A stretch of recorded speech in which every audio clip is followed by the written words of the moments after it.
D. Mace, Vingan, and Donick, 102.5 The Game. Willie Donick, Derek Mason, Adam Vingan, and David Janes here with you. We hope you are having a wonderful Wednesday. Willie Donick finally back in Nashville, Tennessee. We're glad to have him back. How's everybody doing today? I'm doing wonderful. You know what, Willie? We have Willie on, right? Yes, I'm here, guys. Man, I am because this is how we wanted to start the show off. Yes. I am looking at one Mahoney Donick right now on my computer. Man, he looks good, Willie. Did you kick your leg up that high, Willie, when you was pitching? Maybe not quite as high.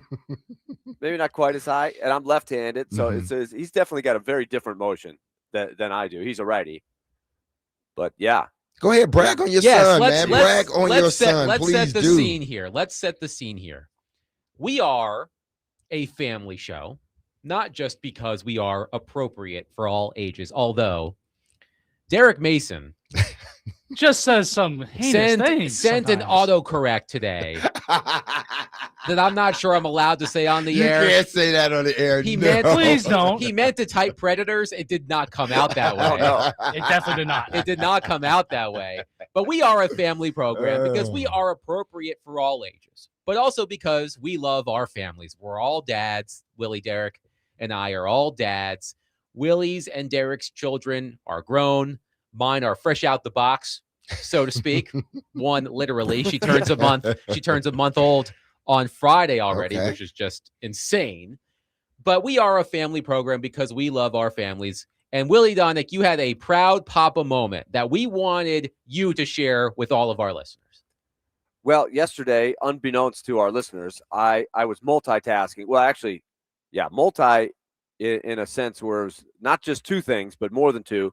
Getting ready for the Predators-Jets game, which was a big game for the Predators. They got the win. Also doing the show with you guys. But in the latter part of the show, Denison University, who, by the way, as we're going to brag, they are the number one team in the Division III baseball rankings right now, NCAA. They're out in Portland, Oregon for spring break. They went to the Nike facility yesterday, and they're going to play a series of games this week. And so yesterday, Mahoney, who is a sophomore from USN, University School, shout out to the Tigers, he got his first collegiate start. And so when they were in the World Series last year, those of you that listen to the show, so they have had a really stacked team. So he pitched some last year, but not that much. So he's looking for a bigger role this year. So to get a start was a good accomplishment. But then it's, what are you going to do with it? And then if you're further familiar with, our family story, you may know that, of course, my wife, Erin, passed away last summer after a bout with lung cancer. And it was a very public thing. We had a huge outpouring of support. And you're really thankful for our two kids having the support systems that they have. They've built it on their own to a large degree, which is a huge credit to them. But you're just really thankful when you're surrounded with a good group. And so, man, did they rally around his first start yesterday. The coach gathered him up and said, let's make sure we have Mahoney's back today. He's been through a lot. This is a big day for him. And I was really proud of him. He threw 5 really good innings, didn't give up an earned run, threw a lot of strikes, only 1 walk, 4 strikeouts, and he got a win. And so they gave him the game ball after the game. So it was just a big, big day for the Donick family yesterday. So I was very proud, very emotional. And so I'm just really thankful, like I said, for the Denison Big Red. So keep rooting them on. Hopefully we can adopt them here in this city as because there's not a lot of D3 in Nashville, so maybe we can adopt the Big Red as the team of choice. Today, I hereby declare we are adopting Denison as our college baseball D3 team, home team. We're adopting. And Willie, he had 5 strikeouts, not 4, 5. Give him his extra strikeout, man. Give it to him. He had 5 strikeouts yesterday? Yeah, it says on the stats, yeah. 5 strikeouts. Unless he played some other time, no. He did have 1 in his first appearance. He had a relief appearance before. Okay, so that's probably the 5th one. Yes. Yeah. So we got 5 on the season. Yeah, 5 on the season. I like it. Okay. There we go. All right. And Shout hopefully that's out. going to earn him another start. So shout let's out to hope. Mahoney Donick. Shout out to the Denison Big Red. Great story. I had a proud dad moment myself yesterday on a much smaller scale. Literally and figuratively. Yes, my son's teacher sent us a video of my son's class. He was performing a puppet show with some of his classmates for his other classmates. And Arlo, he was directing. He was directing the puppet show. At one point, he told one of his friends, the only thing you put above the stage is the puppet, not your face. It's good advice. That boy is on his way. Truth. One of his friends popped his head out and said hello. And he said, hey, the only thing you put up is the puppet, not your face. So my son is going to win an Oscar for Best Director in 30 years, hopefully. And it all started with a puppet show in his preschool class. So I'm proud of you, buddy. I am proud of you. But Willie mentioned it in passing. The Nashville Predators win 4-3 in a shootout last night against the Winnipeg Jets. And yet another critical game. The Predators allowed the game-tying goal with roughly a minute left. Jonathan Taves did the honors for the Jets. And then in the shootout, Ryan O'Reilly scored the only goal for the Predators. Again, they win 4-3 in a shootout against the Jets. They now finally head home for a game tomorrow, another big game against the Seattle Kraken. Puck drop at 7, pregame at 6 right here on 102.5 The Game. It was a good night scoreboard watching, Willie, for the Predators. They win. Seattle and San Jose both lose in regulation. So the Predators 2 points back of the Kraken for the final wild card spot in the Western Conference. The quintessential 4-point game tomorrow between Seattle and Nashville. Another huge matchup at Bridgestone Arena. You know, one of the things that we talked about with Elliot when we're assessing things that I don't know if are baked into the percentage chance that the Predators make the playoffs or not. When you see this, they have a 15% chance one day. They have a 25% chance one day. You win 3 in a row, it gets up to 28, 29%, back down to 18%. I don't know if they factor in the head-to-heads, but the head-to-head matchups are the key. They play a ton of games against the Pacific Division teams that are vying for that last spot, and it starts tomorrow with the Kraken. They have 3 games with the Sharks. They have 2 games with the Kings, and those are right now essentially the teams that are vying for that position. So I think that is what has you feeling like, I don't want to say they control their own destiny because they're probably going to need some help when it gets down to it. But it's going to keep these games meaningful for a while here. But you know, it's a situation where if you lose 3 in a row, you might be the one bowing out. You've got to stay with the pack, and that win last night enabled them to stay with the pack, especially because they got some help. One incredibly encouraging development for me, Willie, has been the play of Matthew Wood in recent weeks. He scored again last night for the Predators in the third period. He's playing center, which is what has me encouraged. If Matthew Wood can develop into a bona fide center for the Predators, that would be tremendous. He has 5 goals in his past 6 games. Here's also an interesting note I found. He became the 3rd fastest skater to score his first 15 goals with the Predators, following Tanner Jeannot and Philip Forsberg. So Matthew Wood, 15 goals in 62 games in his career for the Predators. But Wood playing center and playing it well and making an impact is an encouraging development. I think it's the best development of everything that has happened as a result of the trade deadline. You mentioned that there's been 2 games recently where they've given up the game-tying goal in the 6-on-5 situation with the other team pulling the goalie. They're still adapting to trading the guys that would be, 2 guys in particular that would be on the ice, no doubt about it, in those situations with Michael McCarron and Cole Smith. And those guys were accustomed to that role every time they were in that situation. So they've had to put other guys in there. And this is part of,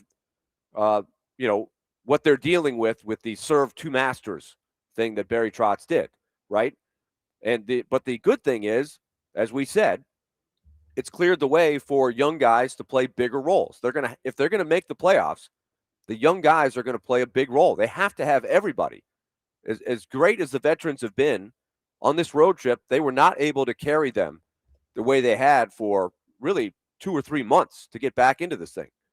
And Matt Wood has been phenomenal for his age and the role he's playing. He's playing up in the lineup. He's got a lot of responsibilities beyond just, is he scoring goals? Can he handle faceoffs? Can he, when he's out there, especially on the road, can he go up against Connor McDavid or somebody like that? I mean, he's having to grow up fast. But so far, he's handled it very well. And I think there is a sense that, they've changed their tune on him. I think a year ago, right around this time is when he joined the team, or he was finishing up his college season. He wasn't playing center for University of Minnesota. He had moved to the wing. And so I think the Predators in their mind were saying, well, if he's a good winger, that's good. But the fact that he's moved to center, we know how difficult it is to find good centers. And he seems to be taking to the role very well right now in games that have pressure on it. It's not playing out the string in games that don't matter. The Predators are back in action. Finally, the Predators are back at home tomorrow. A huge game against the Seattle Kraken, who are 2 points ahead of the Predators in the standings. Puck drop at 7, pregame at 6, right here on 102.5 The Game. Yes, Derek. So, Adam. Yes. Here's the question for you.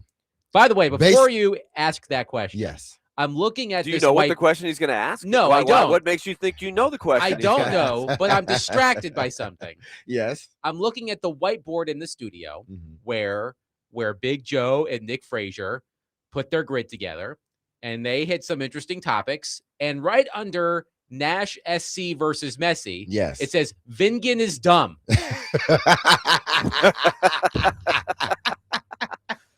What did I do? Wow. What did I say? Wow, they left evidence. I think you know. there. Vingan is dumb. I mean, that's sort of a blanket statement. Yeah. Okay, I'm sorry, Derek. I was distracted. No. I turned to you to hear your question, and then my eye caught Vingan is dumb. I would have did the same thing. Don't worry about it. Okay. It's like please. Squirrel. Yes, please go ahead. What I was saying is, based upon what you said yesterday. Yes, this might be the dumb thing that they're referring to. In the next 3 games, if they come out a certain way, they should then pump the brakes. How do you feel? Do you still stand on what you said, even though the first game they came out and they got the win, but they did get the win. Well, they got 2 points because they won in a shootout. Exactly. So, are you still standing by what you said? By the way, Frazier says it wasn't me, so it must have been Big Joe.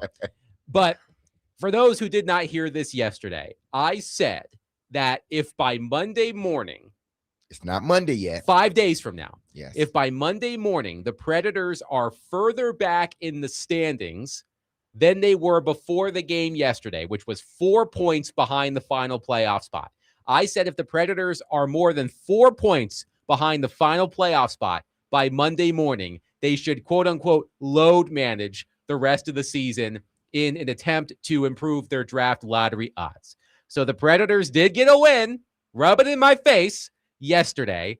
Let's see how the rest of the week goes. Tomorrow is a huge game. It's a quintessential 4-point game. If Seattle wins in regulation, they go up 4 points. If the Predators win in regulation, they're tied. So let's see what happens tomorrow. Tomorrow is a big, big game. But look, I'm okay being wrong. I'm okay eating crow. Yes. So we'll see what happens. I'm not ready to retract my idea from yesterday. Okay, I was just asking. Let's see what happens these next 3 games. Tomorrow is a big one. Derek, I did want to touch on one other thing. Yes.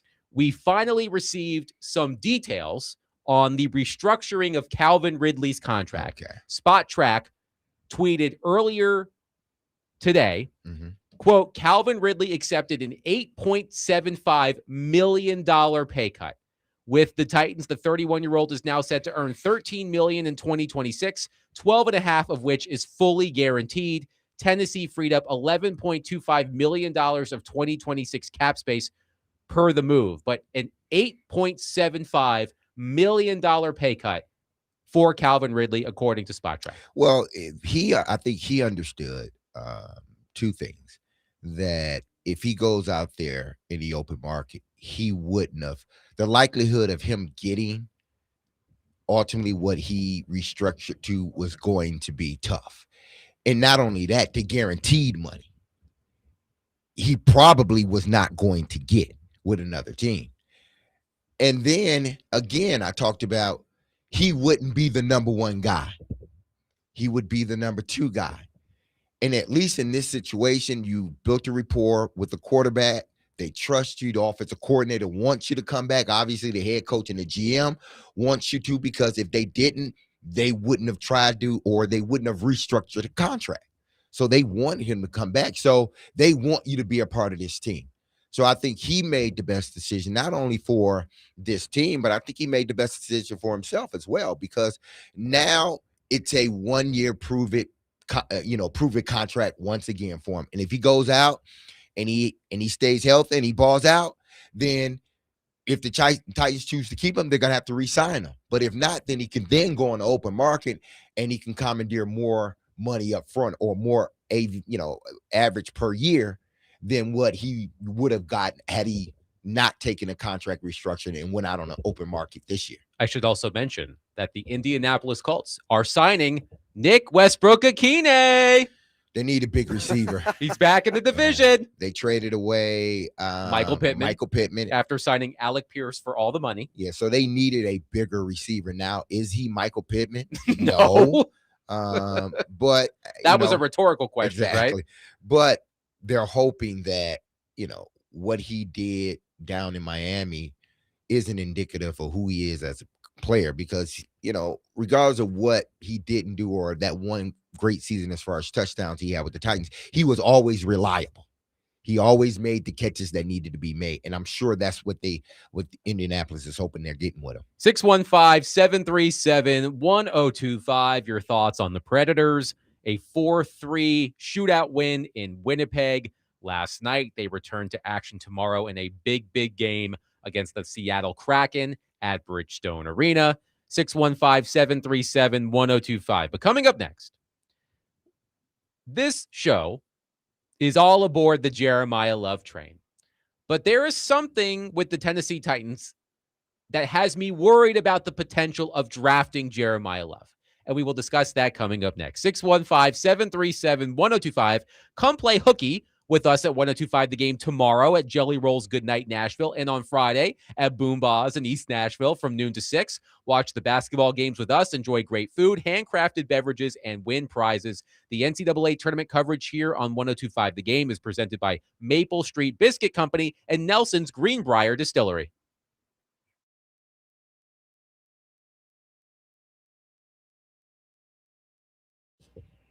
Hey, this is Derek Mason. If you've injured yourself in a motorcycle accident, go to lawtigers.com for your free case evaluation. Even if your accident was months ago, you have nothing to lose by calling Law Tigers. Insurance companies want to pay out as little as possible, or frankly, nothing at all. But Law Tigers fights to get you the compensation you deserve and doesn't get paid until your case has been settled. They understand how much your bike gear is worth to you, so they will help you get it all repaired, or better yet, replaced. So call 1-800 Law Tigers or visit lawtigers.com. Law Tigers is powered by Freeman and Fuson, and you can find them in Nashville, located at 2126 21st Street South. And don't forget, go to predatorsbike.com to enter to win I lost it here. I've said this about 100 times. No, to enter to win the Nashville Predator Indian motorcycle, signed by the entire team, courtesy of Law Tigers in Music City, Indiana. That's Law Tigers, Tennessee's motorcycle lawyers.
Now here's the pick that I think maybe surprised some people. Jeremiyah Love, running back out of Notre Dame, is more than a running back. You can put him slot, you can put him wide.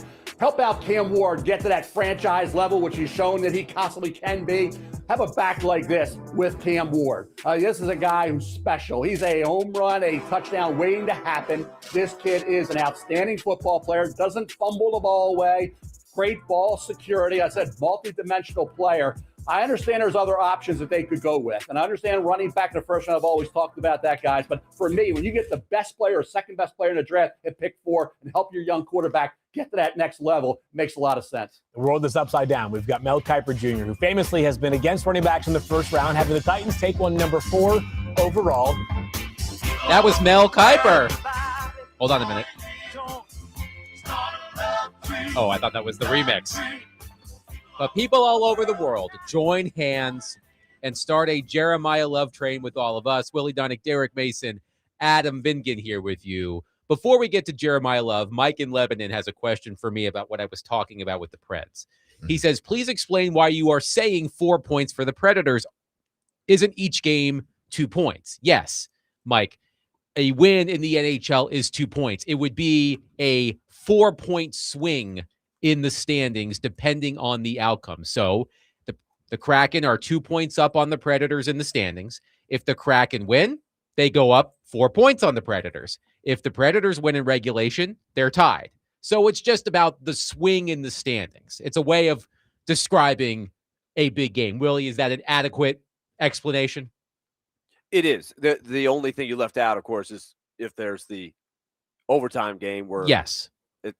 But your point is clear. You can have a big swing, and Nashville got the big 4-point swing by winning in Seattle to start the road trip, and so they went 2-1-1 on what I would describe as a make or break road trip. And I think they inched forward. It was positive, and they're going to be kicking themselves that they let the point get away in Vancouver, or else it would have been a really good road trip. And of course, the nemesis, the Oilers, who they never seem to be able to figure out a way to beat out in Edmonton, they hit the crossbar in the final minute down 2-1. They nearly got that game to overtime. So there were a couple of more points out there somewhere that didn't get, but it's so tight in the standings. And that's why those head-to-head games are big, because of that potential 4-point swing. So that's what I meant, Mike. I hope that clears that up. But back to Jeremiyah Love. I think a lot of the NFL draft analysts, such as Mel Kiper Jr. and others, if you read a lot of these mock drafts, and it is mock draft season after all, a lot of people who claim to be in the know seem to believe that Jeremiyah Love could be on his way to Nashville, which just makes Derek Mason all warm and fuzzy inside. So that would be great. We've broken down Jeremiyah Love's game. We will continue to do that in the lead up to the NFL draft. But there is one thing, Willie and Derek, that does concern me about the idea of drafting Jeremiyah Love, and it has nothing to do with Jeremiyah Love himself.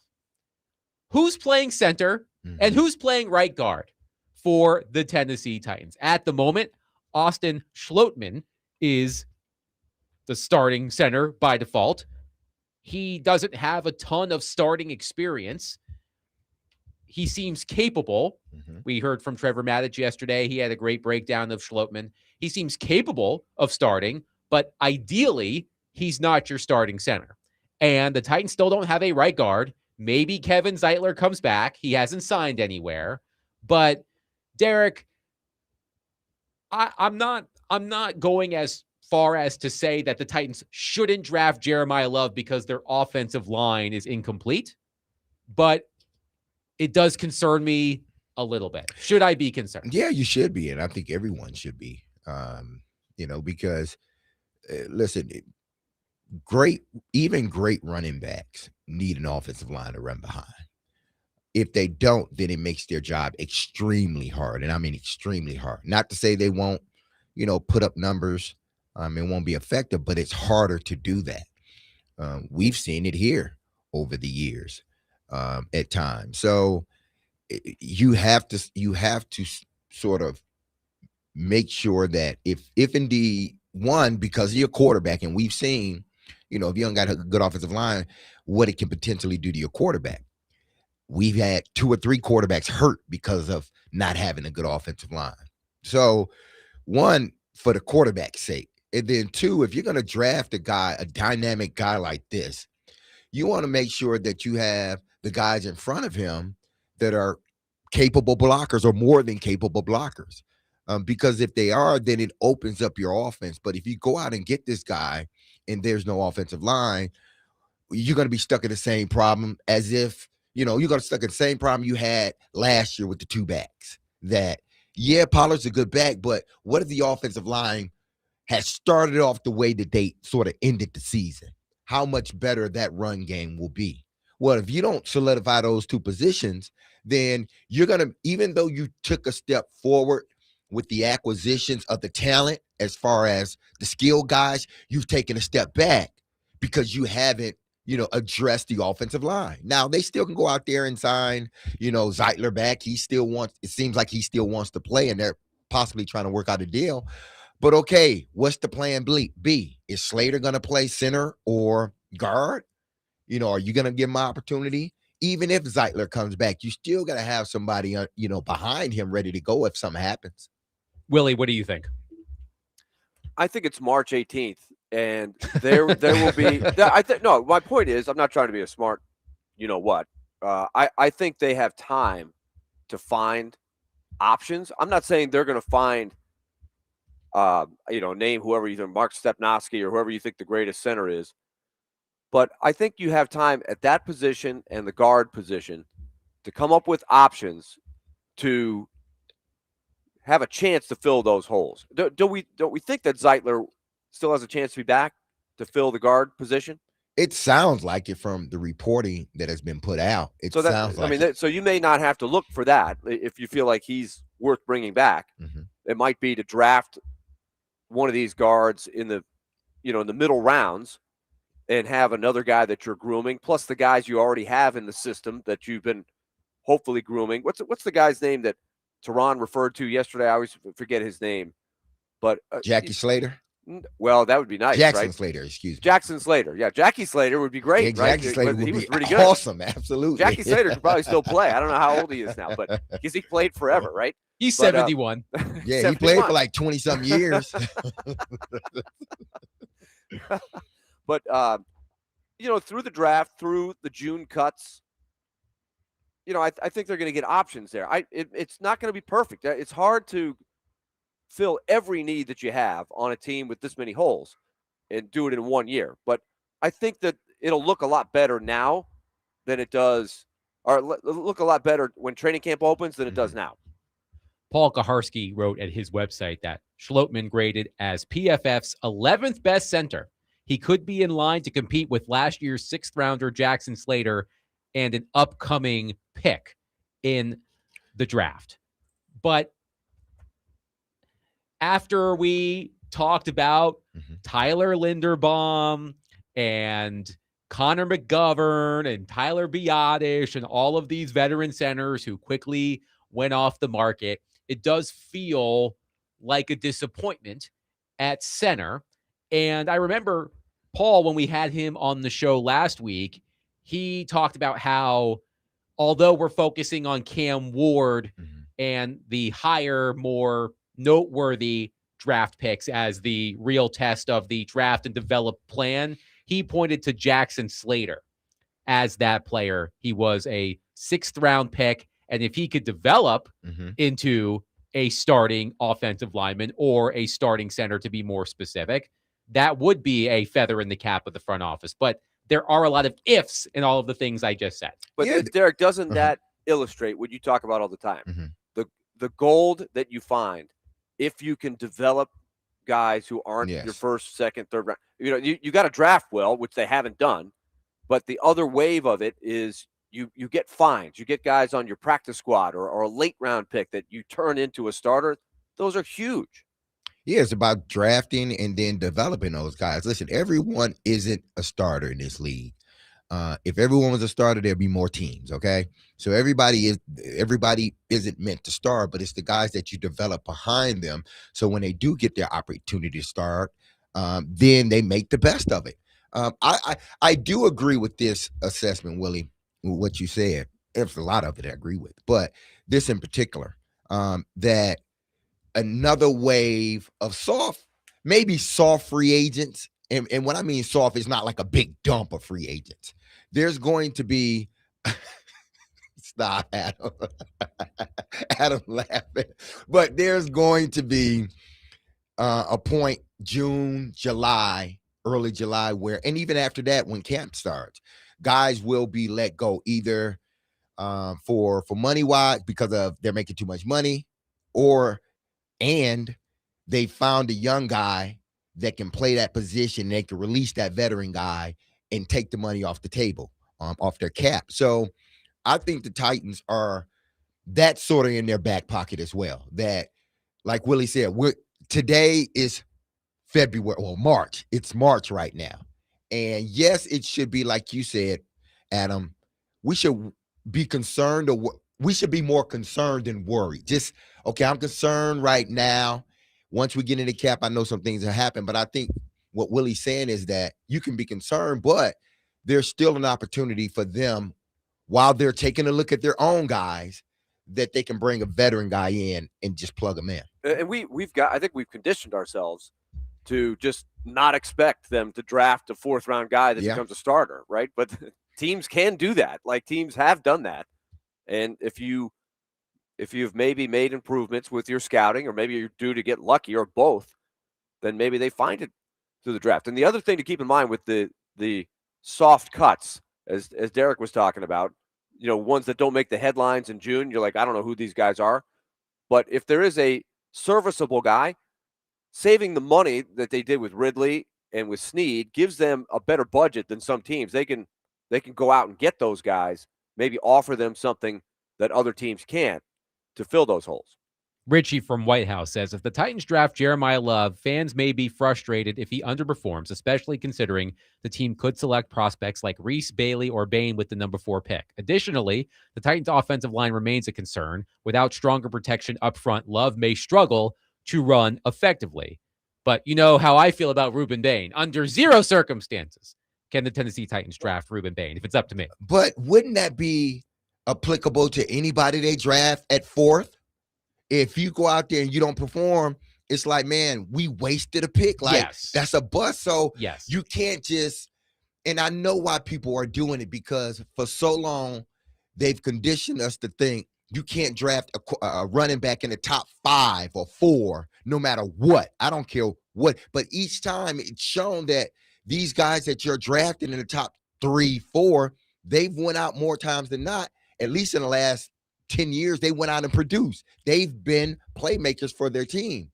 So, yes, it applies to Jeremiyah Love, but I would tend to say it applies to Bailey, Bain, anybody that you draft that high.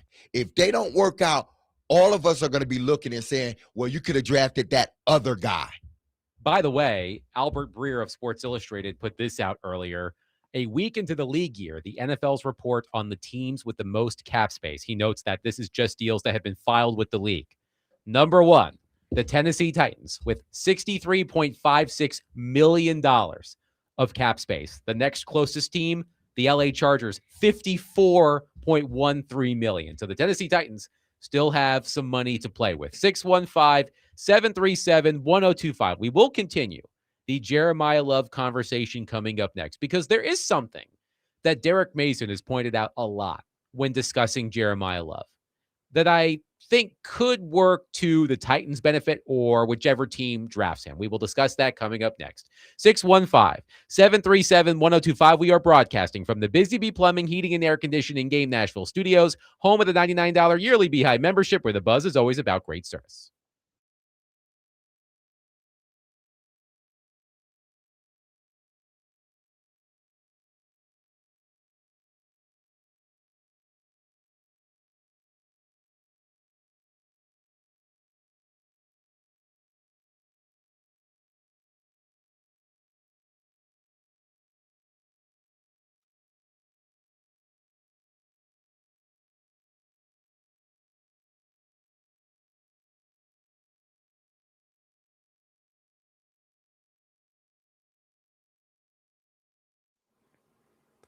Hey, it's time to tell you about Loan Pronto. Stop letting that high-interest debt weigh you down. Pay it off in days with Loan Pronto's Rapid Equity Loan. It's a completely hassle-free way to cash out your home equity with no appraisals, no paperwork, no waiting. Loan Pronto's Rapid Equity Loan uses AI-driven tech to get you approved for cash out in as little as 1 day with a rate that's at a 3-year low. So we've been giving examples of this throughout the weeks and weeks. While these rates have gone down, and it's time for you to take advantage of it. So call Loan Pronto and see how much cash you can get. No hard credit pull up front. Imagine this time next week, you could be credit card debt free because you're going to take that money from your home's equity, knock out that credit card bill that has the really high interest that's eating up your budget every month. Loan Pronto is A+ rated by the BBB with nearly 2,800 5-star Google reviews. So call 615-499-5780 or go to loanpronto.com. That's 615-499-5780 or loanpronto.com. Equal housing lender, NMLS 166-1781 on approved credit. NMLSconsumeraccess.org.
We stand. But Lewis, what have you heard about Jeremiyah Love and the Titans? They love him. They absolutely love him. Look, the guy has been, Jeremiyah Love's been compared to like Hall of Fame already, just in terms of fluidity and the grace with which he runs the football, that it just comes so easy to him. There have been some huge comparisons made by this guy, by some running back coaches who I know, who I played with, who I respect. And Tennessee is right in there as far as a team that feels that way about him. Think about this now. Look, the Titans last year were 30th in rushing yards per game. They were 28th in plus 10-yard runs, from scrimmage. You can't win in the NFL not producing explosives. You can't win in the NFL not producing explosives unless you have Patrick Mahomes and you have like an otherworldly quarterback without producing explosives from the backfield. And we've already seen the blueprint. We've already seen teams who've done this with running backs who have taken their offenses to the next level. Jeremiah fits perfectly for what they need and for what he brings to the table, as Mel mentioned. He'll go early. He won't get past. I don't think he'll get out of the top 5. That was Louis Riddick on Jeremiah Love. Willie Donick, Derek Mason, Adam Vingan here with you. Be listening in the 4 o'clock hour. We've got a couple of guests. CJ Moore from The Athletic, college basketball reporter, will join us at 4:20 to help us break down the NCAA tournament. And then Vanderbilt's own A.K. Okereke will join us at 4:40. The Commodores are in OKC, preparing for their game tomorrow afternoon against McNeese, a game you can hear right here on 102.5 The Game. But let's get back to Jeremiah Love. And Derek, as we've talked about Jeremiah Love, there is one thing that you have brought up a lot. It's the fact that Jeremiah Love did not hog all of the carries for the Notre Dame Fighting Irish last season. He had 199 carries, 1,372 yards. But Jadarian Price had 113 carries for Notre Dame. And it got me thinking about the other top running backs who have been drafted in recent years. And I went and looked at how many carries they had entering the NFL draft. Just last season, Ashton Genty arrived in the NFL after 750 carries over 3 seasons at Boise State. That's 250 carries per season. Saquon Barkley, 671 carries over 3 seasons at Penn State. That's roughly 225. Christian McCaffrey, 632 carries over 3 seasons at Stanford. That's around 210. Jeremiah Love had 433 carries over 3 seasons at Notre Dame. That's an average of 144.3. So he wasn't getting a lot of work compared to the other top running backs drafted in recent memory. And if we know one thing about running backs that teams worry about, it's the mileage, right? Jeremiah Love does not have the mileage. Again, he averaged 144.3 carries per season over 3 seasons in college. I'm wondering if his reduced workload at Notre Dame could work to the Titans' benefit long term. I think it can. And because Bijan Robinson fell in the same boat, not having a lot of carries throughout his career, but then he goes to Atlanta and he is one of the best running backs out there. He's a playmaker, playmaking waiting to happen. Excuse me, playmaking waiting to happen. So when you look at it, because you're not going to ask. See, this is what people sometimes get confused. Well, he hadn't proven he can carry the load and this and that. And that. It was like, well, they don't want him to carry the load in the NFL. You know, they don't ask Bijan Robinson to carry the load. They don't ask Jahmyr Gibbs to carry the load. And Saquon Barkley is sort of phasing out of carrying the load.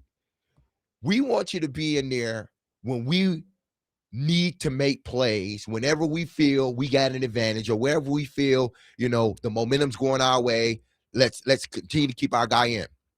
You're not a guy. We're not drafting you. Even though we draft you 4th, we don't want to run you where we only use you for 3 years, 4 years.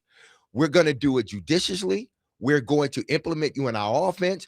You're going to be a big part of it, but we're going to have a Pollard type of back behind you that can also come in and give us the between the tackle type of run that you can do, but we don't want you to. We want to preserve you. We don't want to run you in the dirt. And I think that's what people get confused with. If you're not, quote unquote, carrying the load, because to them carrying the load means carrying the ball, like Derrick Henry did. There's not many Derrick Henrys in this world, let alone in football. So you're not looking at a Bijan or a Jeremiah Love or McCaffrey, even though we've seen what happened to McCaffrey when they tried to make him carry the load. He gets hurt. But when he's there and you use him the right way, meaning touches, he's an explosive player. He's an offensive player of the year guy. So is Saquon Barkley. Jahmyr Gibbs is getting there. So when you start talking about these guys, especially Jeremiah, you can't just say, well, I don't think he can carry a load. That's why I'm not going to draft him for. You're not asking him to carry the ball as if he's Derrick Henry, but you're asking him to make plays like Derrick Henry, which he can, not only from the running back position, but from the receiver position. Willie, do you think the fact that there is more tread on Jeremiah Love's tires because of the fact that he wasn't carrying the ball 250, 270 times in college, do you think the fact that he's got more tread on the tires is of benefit to the Titans if they draft him? I do. I think everybody's different, but I think if I'm sitting in the Titan shoes, I think I would rather have him be where he is to see if he and see if he can handle a bigger workload, if that's what they end up wanting to do. And at the very least, like Derek said, you know what he can do with the amount of carries he's had. I'd rather have it that way than I think the question of has he come into the league worn down a little bit more. I think I'd rather have the former than the latter. Pro Football Focus says that Jeremiah Love has 248 career handoffs where a 40-yard carry was feasibly possible, i.e. the ball is further than 40 yards from the end zone. From those plays, Love has broken off 12 carries of 40-plus yards, equivalent to 1 in every 21 handoffs. The next best is Ashton Genty at 1 in every 26, followed by Saquon Barkley and Ezekiel Elliott among top 10 drafted running backs. Among these top running back prospects, Love has not only proven he is the fastest, but he's also more likely than anyone else to break off a huge game. Yeah, that's why it's and listen, a part of the workload. When I say shouldering the bulk of the weight load, I meant from a running back standpoint, meaning running between the tackles. Because to me, I don't associate or compare, being a actual running back, getting the ball between the tackles, then if I split you out. Because if I split you out, you ain't going to take all the hits that you're taking if you're a running back. If you're the running back, you at least 3 or 4 guys is going to at least touch you, unless the offensive line is great and they just, want the Dallas Cowboys old offensive line, then yeah. Or some years ago when Derrick Henry rushed for 2,000 yards, if you had that type of line, then yes. But we know the Titans don't. So to me, when you're running in between the tackles, that's the workload. When I split you out wide or you catching passes, that's not the workload, because you're getting tackled by guys that are your size. And then you can sort of get down, you can kind of manipulate it a little bit. So I understand people are going to say, well, he's going to be catching passes too. I would rather be outside catching passes as a wide receiver than running in between those tackles. I tell you that. One texter did actually ask, Adam, how does Love's usage come into play when you also add in his pass plays? He had 27 catches for 280 yards last season for Notre Dame. I don't know how many routes he ran. I can look that up, but he had 27 catches last season, for what it's worth. Yeah, and again, it's different when you're outside in space and you're moving than when you're in the backfield. To me at least. Now, some people may think of it as all in the same, but I played the position, and that's why receivers tend to last longer and they get paid more than running backs, because the shelf life is a lot longer. Why? Because those those wide receivers aren't playing running back. The ones that are playing running back, Deebo Samuel, he's always hurt. Cordell Patterson, he was always hurt. He was hurt a lot. So I can go down a list of these guys that were wide receivers. Percy Harvin was the same way. So when I'm talking about things, that's because I understand it and I've been through it. So the question is a good question, what the texter said. But to me, I would rather, if I'm catching passes, I don't see that as being as taxing as running between the tackles. 615-737-1025 will continue to take your thoughts on Jeremiah Love as the potential number 4 overall pick for the Tennessee Titans in next month's NFL draft. 615-737-1025. But coming up next, yesterday I posed the question, what is Vanderbilt's ceiling in the NCAA tournament? Both Willie and Derek said Final Four. And some of you may have thought they were nuts for saying that. But there is something out there that suggests that Vanderbilt should be considered at least a dark horse contender for the national title. I will explain coming up next. 615-737-1025. Right Time HVAC and Cromwell Media are teaming up to bring comfort back to your home. Is your heating system struggling or completely out of commission following the winter storms, or do you need a fix to get you ready for summer? Nominate yourself for the Right Time Home Rescue and tell us your story. Enter today at thegamenashville.com/HVAC, and you could win a new HVAC system installed by Right Time HVAC. Locally owned and operated, there's never a wrong time to call Right Time.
D. Mace, Vingan, and Donick, 102.5 The Game. Willie Donick, Derek Mason, Adam Vingan, and David Janes here with you.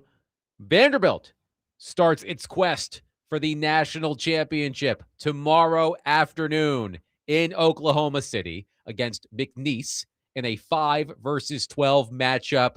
Pre-game coverage starts at 1:45 right here on 102.5 The Game. Tip-off scheduled for approximately 2:15 p.m. The Commodores are 11.5-point favorites, and we will be doing a take it to the bank silly underdog picks mashup for the round of 64 during the 5 o'clock hour. So be listening for that. But yesterday we talked about the ceiling for Vanderbilt. How far can the Commodores realistically go in the NCAA tournament? And both of you thought Final Four was not out of the realm of possibility. And I'm sure there were people who scoffed at it. I mean, we did have someone say we're a bunch of Vandy homers. And I said, Willie Donick went to Vanderbilt University, so he's allowed to be a homer. He played for the basketball team, for heaven's sake, so he can be a homer if he wants to be. But I was reading a story today on The Athletic written by Brendan Marks with the headline, which teams can realistically win the NCAA tournament? These 11 have a shot. And Brendan Marks wrote that 20 of the past 23 national champions have entered March Madness as one of Ken Palm's top 6 teams. Beyond that, 26 of the past 28 title winners ranked in the top 20 in adjusted offensive efficiency and the top 40 in adjusted defensive efficiency. 26 of the past 28. There are 11 teams in this tournament who qualify for that.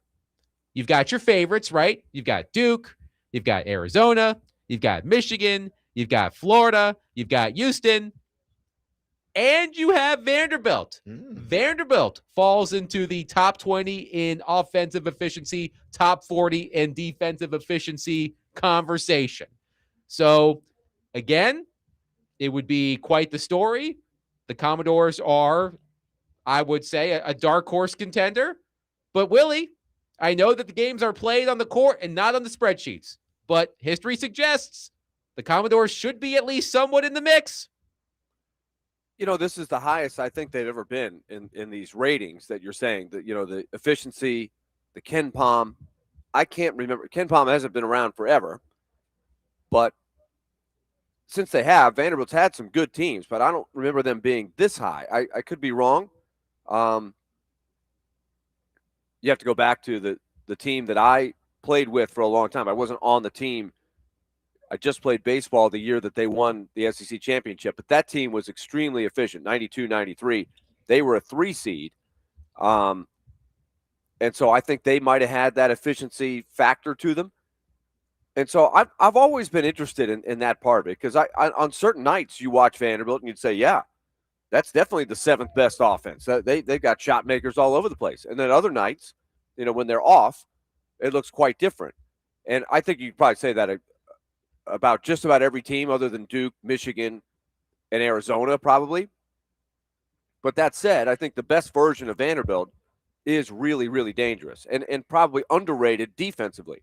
Their issue, as we've talked about, is making sure they stay even on the glass and don't foul too much. Those are the 2 things that are their weaknesses that they have to overcome. And I think that's why they are probably on the honorable mentions list. Because of what we've been talking about all season, Adam and Willie, is the lack of depth. One, the lack of size that they have. We saw that, you know, front and center against Arkansas. We saw it at times against UT, and we saw it at times against Florida, where not having the size really put them at a disadvantage, especially on the offensive rebound. Well, their defensive rebounding and the other team's offensive rebounding. So that's not going to change. It's not like all of a sudden, you know, Yao Ming and Shaq and somebody else is going to come in, Wemby, and be their front court, all of them over 7 feet. No, they can't pull those guys out. So that may be one of the reasons, because if you watch Vandy, and we've talked about this, they are a very good defensive team. They know how to play the passing lanes. but at times it gets them in trouble, and they get in foul trouble, and they can't go as deep. Now they're starting to itch a little bit further with the big guy Leverton. Is it Leverton? Leverett, yeah, with the big guy Leverett, he's playing a little bit more, and they're going to need him to play. But outside of that, they can only really go 6, 7 deep, 7 with being the first guy coming off the bench. So, and that's not going anywhere. But they are a really good shooting team at times. Their efficiency as far as scoring is really good, and their defensive efficiency is really good. So, what they lack in size, they make up in effort in defense in regards to those passing lanes. Well, let's talk about Vanderbilt's strengths. And Willie, if I miss anything, please chime in. The Commodores have a dynamic backcourt, and Duke Miles and Tyler Tanner. Tyler Tanner specifically, I think, has been one of the best stories in college basketball this season. Nobody expected Tyler Tanner to have the glow up that he had year over year. They don't turn the ball over. The Commodores as a team, they don't turn the ball over. They hit their free throws. They've got multiple players who are capable of shooting the lights out from three-point land. There is a lot to like there. Am I missing anything specific, Willie? No, I think that's a really good assessment. I think I would add that not only do they make a lot of free throws percentage-wise, but they get to the line a lot. And so those are two different things, right? So they clearly get in foul trouble a lot, but they put the other team in foul trouble a lot as well. And so I've seen them win games just by making a ton of free throws down the stretch of games, because it's hard to not foul Miles and Tanner at the end of games. They got the ball a lot. Okereke would fall into this mix as well. Their 3 ball handlers are all outstanding free throw shooters. And when you have the lead late and the other team sort of has to foul, then those guys have been fantastic all year long at closing games. There are questions about depth. The midseason loss of Frankie Collins certainly hurts. I mean, the team played well overall, but it always helps to have more bodies, right? And, of course, the one thing we will keep harping on is the relative lack of size in the front court, which leaves the Commodores susceptible to a bad matchup if they play a team that has a big front court. So my question is, Derek, do you think Vanderbilt's strengths outweigh their weaknesses? It depends on the matchup. I think their strengths were able to outweigh their weaknesses against Florida, but it wasn't against Arkansas. So I think it depends on matchup. It was twice against UT, but it wasn't once against UT. So it depends. To me, it just depends on matchups. And, what they need to do is just sort of like in defense, when you play prevent defense in the NFL, bend but don't break, and then stop them when you need to. That's sort of like Vanderbilt. The other team, especially if they're bigger, they're going to get their rebounds, but they can't get them in those crucial moments in the game. That's where they can't get them. And I think that's where they beat Florida, is they out-hustled them in critical points of the game. And they were able, even though they were out-rebounded offensively, they made those plays in crucial moments, or those rebounds in crucial moments that allowed them to open up the score and win. Let's go to James in Ashland City on our phone line, driven by WilsonCountyHyundai.com. James, thank you for calling. Go ahead. Yeah, of course I'm going to talk about the Vanderbilt Commodores first, but I want to end by talking a little bit about Kentucky and Tennessee, because I think the mid-state area, those are the 3 teams that we most care about. Vanderbilt, I feel like, and I've listened to you all yesterday on my way into work, like I am now, and I do feel like if Vanderbilt is put in the right position and plays the way they did against Florida, and then you can get a little bit more production out of Tyler Nickel, that's your wild card right there. If he can get hot from 3-point land at the same time, if you can get the amount of offensive rebounding that you got against both Tennessee and against Florida, I think the ceiling is the Final Four for Vanderbilt. People may be laughing in the background, but if you watch this team, and Willie, I've been watching SEC basketball since you were playing on that team, and they're in the Eddie Fogler years, and then before that, the C.M. Newton years. So I think if Vanderbilt can get more out of nickel and not lose production from the other two guards, I think the sky's the limit. Now let's talk a little bit about Kentucky and Tennessee. These two teams are very much married to each other, and if you all think I'm wrong on this, both Tennessee and Kentucky are Jekyll and Hyde. I mean, they just take nights. I mean, I've seen Kentucky play at lights out, and I've seen Tennessee do the same thing. But I've seen both teams just take long scoring droughts. So I honestly don't see Tennessee and Kentucky going very far. I think maybe Tennessee might make the Sweet 16, but I don't even see that. And I'll hang up and listen to what you got to say about those three teams. Thanks, James. Quickly, you know why I think one of the reasons, and it goes to what I was saying about, listen, the team may out-rebound you, but it's about when you get those rebounds. They lost to Arkansas because Arkansas got those rebounds late in the game, and they were able to get putbacks. Because I watched that game again last night. They showed it on replay last night, and that was a close game, a really close game. But in those moments, when they needed to get that ball, when they needed to get the ball, they couldn't. So that's what I talk about moments. Vandy is going to get out-rebounded by a lot of teams. They just are in regards to offensive rebounds. But it's in those moments, when do you get those rebounds that matters? By the way, Willie, the 11 teams that meet the criteria on KenPom, according to Brendan Marks of The Athletic: Duke, Arizona, Michigan, Florida, Houston, Iowa State, Illinois, Purdue, Vanderbilt, Louisville, and Texas Tech. Louisville, actually, is a little bit of a surprise to me, and I have not watched them that much. I did watch them play against SMU earlier in the season, and that was a good win for them. But that's one I would not have put on the list off the top of my head. That Big 12 is a really interesting league as well with regards to Texas Tech. But let's hit with the caller's question about Tennessee and Kentucky too.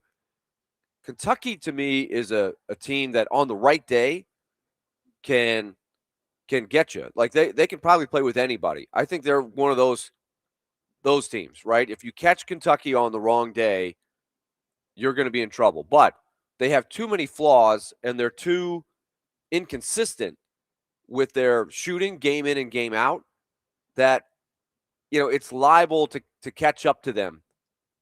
It's an intriguing matchup they've got with Santa Clara to start the tournament, because those teams like Santa Clara out west, they're in Gonzaga's league, and St. Mary's, there's always a mystery, right? Like what, they're a 10 seed.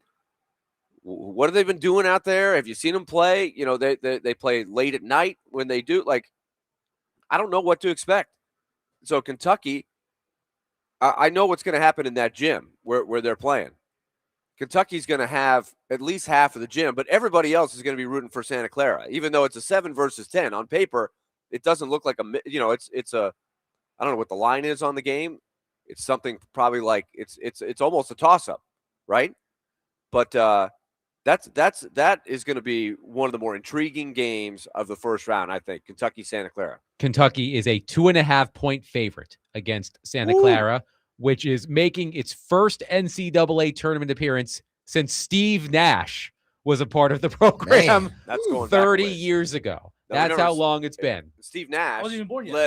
led a Santa Clara team to a win over a 2 seed. They beat Syracuse back in the day. 15 over a 2. Isn't that right? Is it Syracuse they beat, or maybe Kansas? Ooh. Santa Clara was a 15 with Steve Nash. I'm almost certain. I'm not certain who they beat. Santa Clara beat Arizona in 1993. Arizona. In 1993. I think it was Richmond that beat Syracuse back in that same era. That wasn't Bibby, was it? No, that was before Mike Bibby. Yeah, it was before Mike Bibby. I think Bibby was in the mid to late 90s. Okay. Boy, that was a good Arizona team. Mhm. Wow. By the way, Tennessee will find out its opponent tonight in first 4 action, SMU versus Miami, Ohio. We were treated to one great first 4 game last night. Texas knocking off NC State with a buzzer beater with 1.1 seconds left. This is March. This is why we love March. but Tennessee will find out its opponent tonight when SMU takes on Miami, Ohio in Dayton. 615-737-1025. Your thoughts on the NCAA tournament. Coming up next, CJ Moore of The Athletic will join the program. He covers college basketball with our friend Joe Rexroad for The Athletic. We'll talk to him about Vanderbilt, Tennessee, and the NCAA tournament at large. 615-737-1025. By the way, speaking of the tournament, if you need a bracket to fill out, head to theGameNashville.com/mayhem and print off your bracket today. Presented by Toyota. Fuel your adrenaline at Toyota.com. Toyota, let's go places. Also brought to you by Pizzona MD and Thompson Machinery.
D-Mace, Vingan, and Donick, 102.5 The Game. We are broadcasting from the Busy Bee Plumbing, Heating, and Air Conditioning Game Nashville Studios, home of the $99 yearly Beehive membership, where the buzz is always about great service. Willie Donick, Derek Mason, Adam Vingan here with you.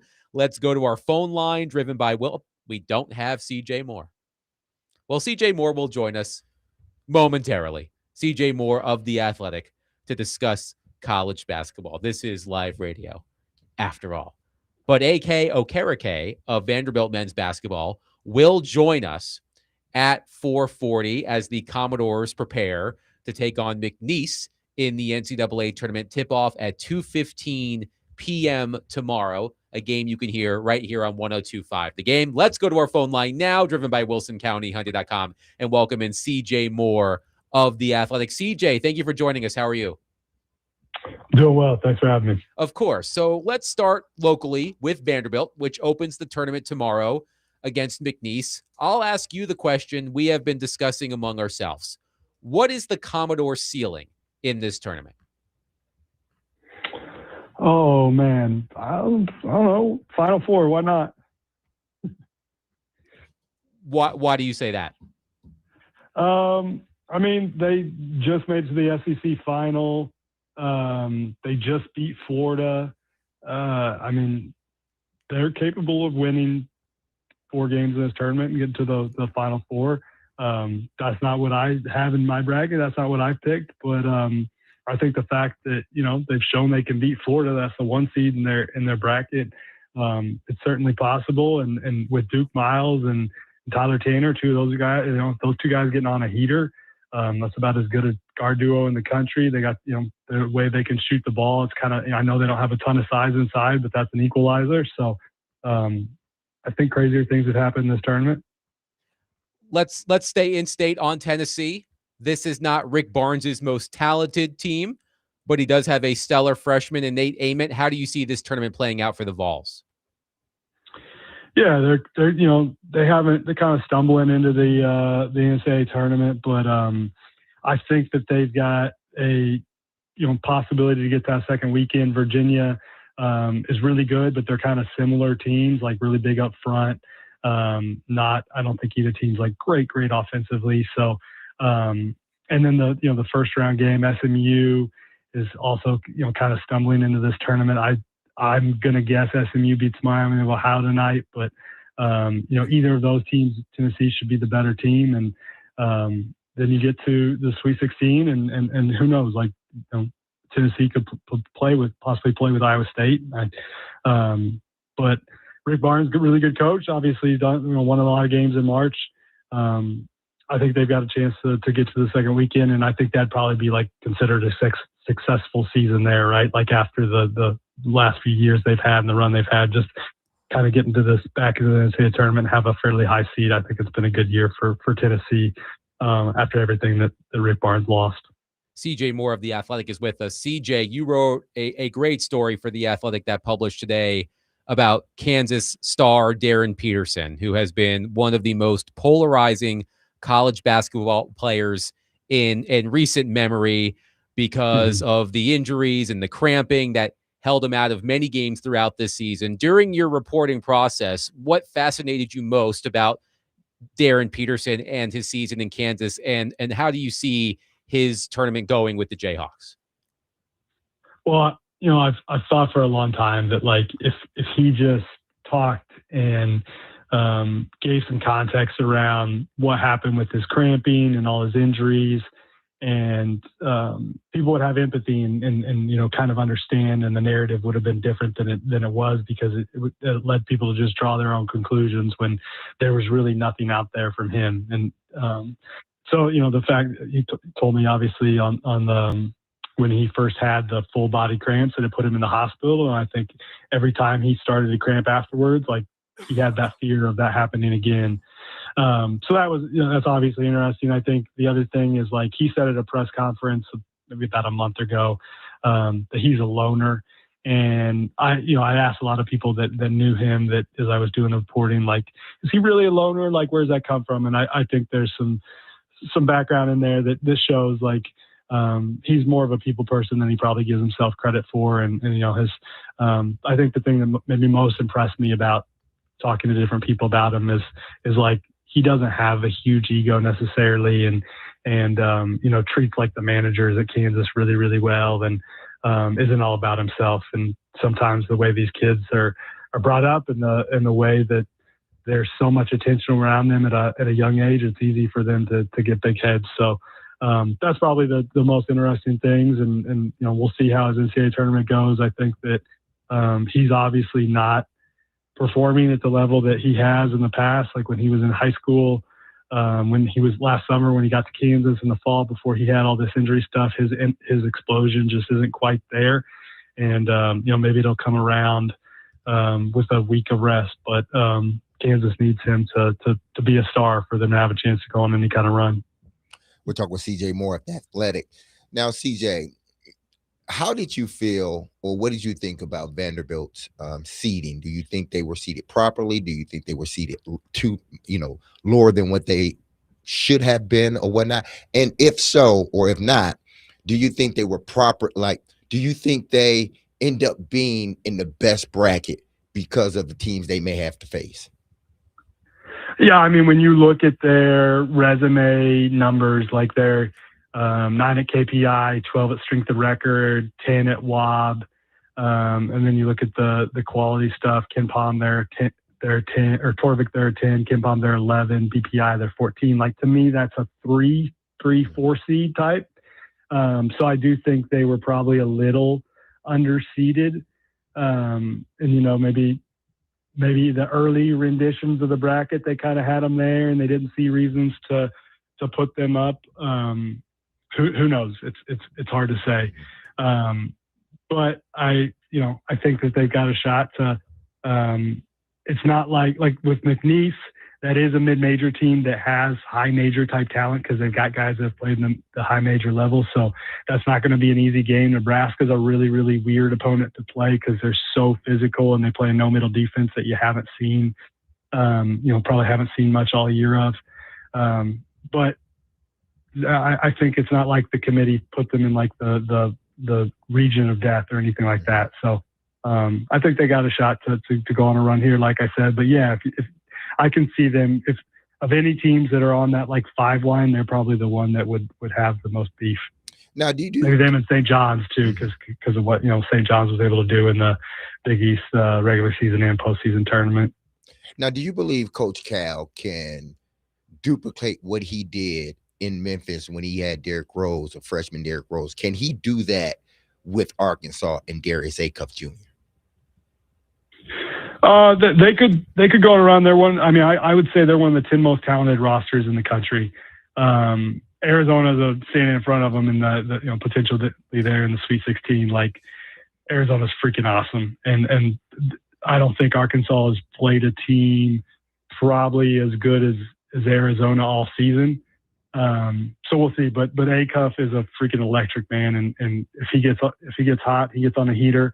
Arkansas's got the talent, got the athleticism to go on a run here, but I'd be surprised if they got by Arizona. We're talking to CJ Moore from The Athletic, getting some really good insights on filling out the brackets and looking at some of the matchups in the coming days. CJ, I really enjoyed your column on how you fill out your bracket because you've flaunted that you've had success, and I would too if I'd done what you've done. But one of the things I thought was intriguing, you talked about the profile of the teams that tend to pull upsets in the first round. We're going to do this exercise later in our show, just like everybody in the country does. So tell people what you mean, and does McNeese fit that profile, especially based on the fact that they won a game last year? Yeah, I think teams that have had success recently, usually the mid-major teams that win a game are in recent years have been teams that like have some kind of history of success, and McNeese has. Now it's a new coach, but he's a guy that's been around and was at Baylor last year. Has coached some high-level dudes. He used to be the coach at Link Academy in Missouri that has some of the best high school players in the country. So they fit that profile for sure. So, is there one team that maybe we should circle that has the ingredients to pull the upset that might be even a higher seed than a 12 that you've got your eye on? South Florida, VCU, Akron were the teams that I pulled the trigger on. Texas Tech that Akron's playing is missing JT Toppin. I was at the Big 12 tournament. Christian Anderson hurt his groin. He's going to play, but is he actually 100%? We'll see.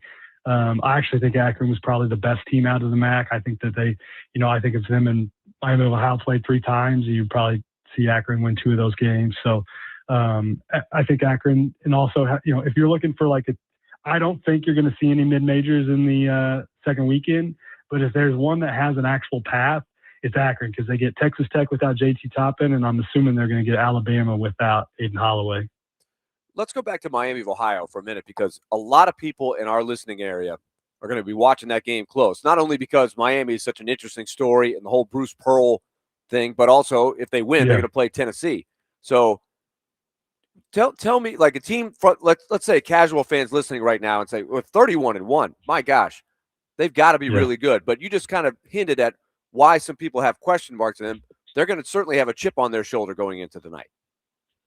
Yeah, absolutely. I mean, they played the one of the worst the 361st ranked schedule in college basketball. So their non-conference schedule was really bad. They played 3 non-D1s, but you got to give them credit. Like, they got all the way through the regular season undefeated. That's an incredible accomplishment, especially to get through your league, all those road games undefeated. But they've been living dangerously the past month or so. Like, they had so many close games. They won 4 games in overtime this year. The UMass game that they lost was another close one. They finally lost one of them. But they haven't played a high major team all season. This will be the first time against SMU. They haven't seen that kind of size or athleticism. I think they're a really, really good mid-major team, but there is a divide between mid-majors and high majors these days because of what the portal's done to that level of basketball. Finally, there's always Kentucky fans everywhere you go, but definitely in this area here, they have been so up and down. On the right day, they can look really good, but they've been sort of hit or miss. What do you think of their matchup? I think St. Mary's is like a weird team to play. They play really, really slow. St. Clair. My brain is there's too many games this week. Santa Clara, same league. I was close. Herb Sanders, he's got some good players. I think that'll be a game that it's probably a coin flip, like closer to a coin flip than you would think when you got a SEC team going against a WCC team. But the really, really good offensive team. They hit the boards well. Good offensive rebounding team. They've got the guy that played the G League, so there'll be probably some. If they're advanced, that'll probably come back and might maybe be a story again. But Herb's always got some good players, and I anticipate that'll be a pretty good game. CJ Moore of The Athletic has been our guest on D. Mace, Vingan, and Donick to help us preview the NCAA tournament. CJ, thank you for your time. Enjoy the tournament. And keep our friend Joe Rexroad in check, please. I'll do my best. That's a hard task. Thank you, CJ. 615-737-1025. We will continue the college basketball conversation coming up next. Vanderbilt's A.K. Okereke will join the program live from Oklahoma City. Coming up next, Willie Donick, Derek Mason, Adam Vingan, 1025 The Game.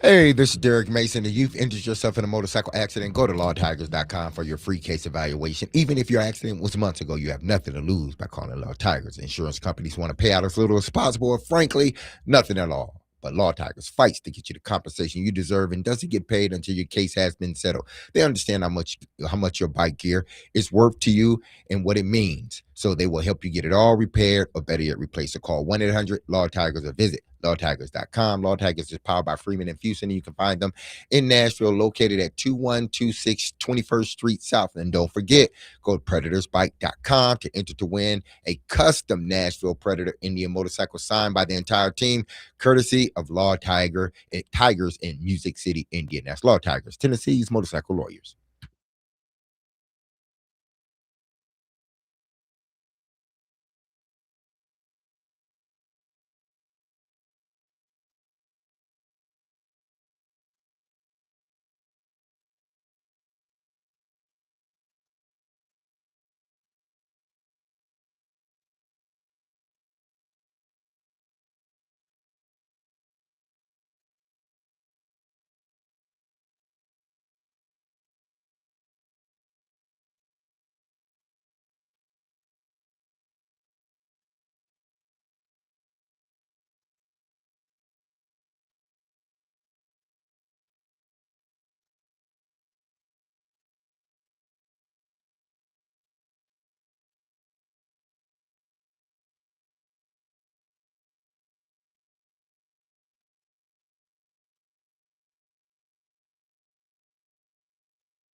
D-Mace, Vingan, and Donick, 102.5 The Game. Willie Donick, Derek Mason, Adam Vingan here with you.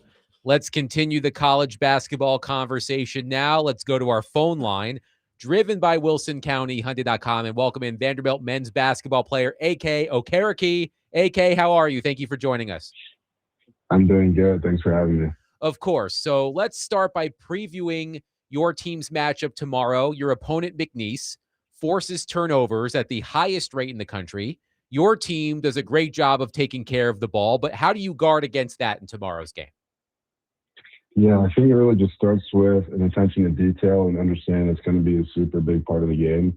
Kind of like you mentioned, we've always done a good job of taking care of the ball. But since it's going to be so top of mind for us, I think we're going to do a good job of that tomorrow. It really just starts with being strong with the ball when you're attacking. And so we're definitely going to be ready for that, and we're looking forward to that aspect of the game. Seemingly all of the college basketball analysts, AK, were up in arms over your team's seeding in the NCAA tournament. They thought you deserved better. It is what it is at this point, but how did you feel when you first saw that the Commodores were given a 5 seed in the tournament? Yeah, I mean, I think at first it's definitely a relief just to see your team, on the screen. And, I guess there was a bit of a surprise factor, but for us, we're really not too worried about that. And we even weren't too worried about it when we first saw it as well. Because at the end of the day, if we're a 4 seed or a 5 seed, we're going to play a really good team regardless. And so we didn't really want to think about that too much and rather just, prep for the Canadians when we saw we were going to play them. We'll talk with A.K. Okereke, not the Predators, excuse me, the Vanderbilt Commodores senior forward. Now, A.K., because you guys are not a particularly big team, but you guys do a great job at playing defense, what is the mentality going in when it comes to rebounding? Is it, because I explained to the guys, is it more so, hey, listen, we know we got to get our share of rebounds, but it's when do we get those rebounds that really counts? Yeah, for us, there's going to be a pretty big focus on offensive rebounding, and we do like our size advantage.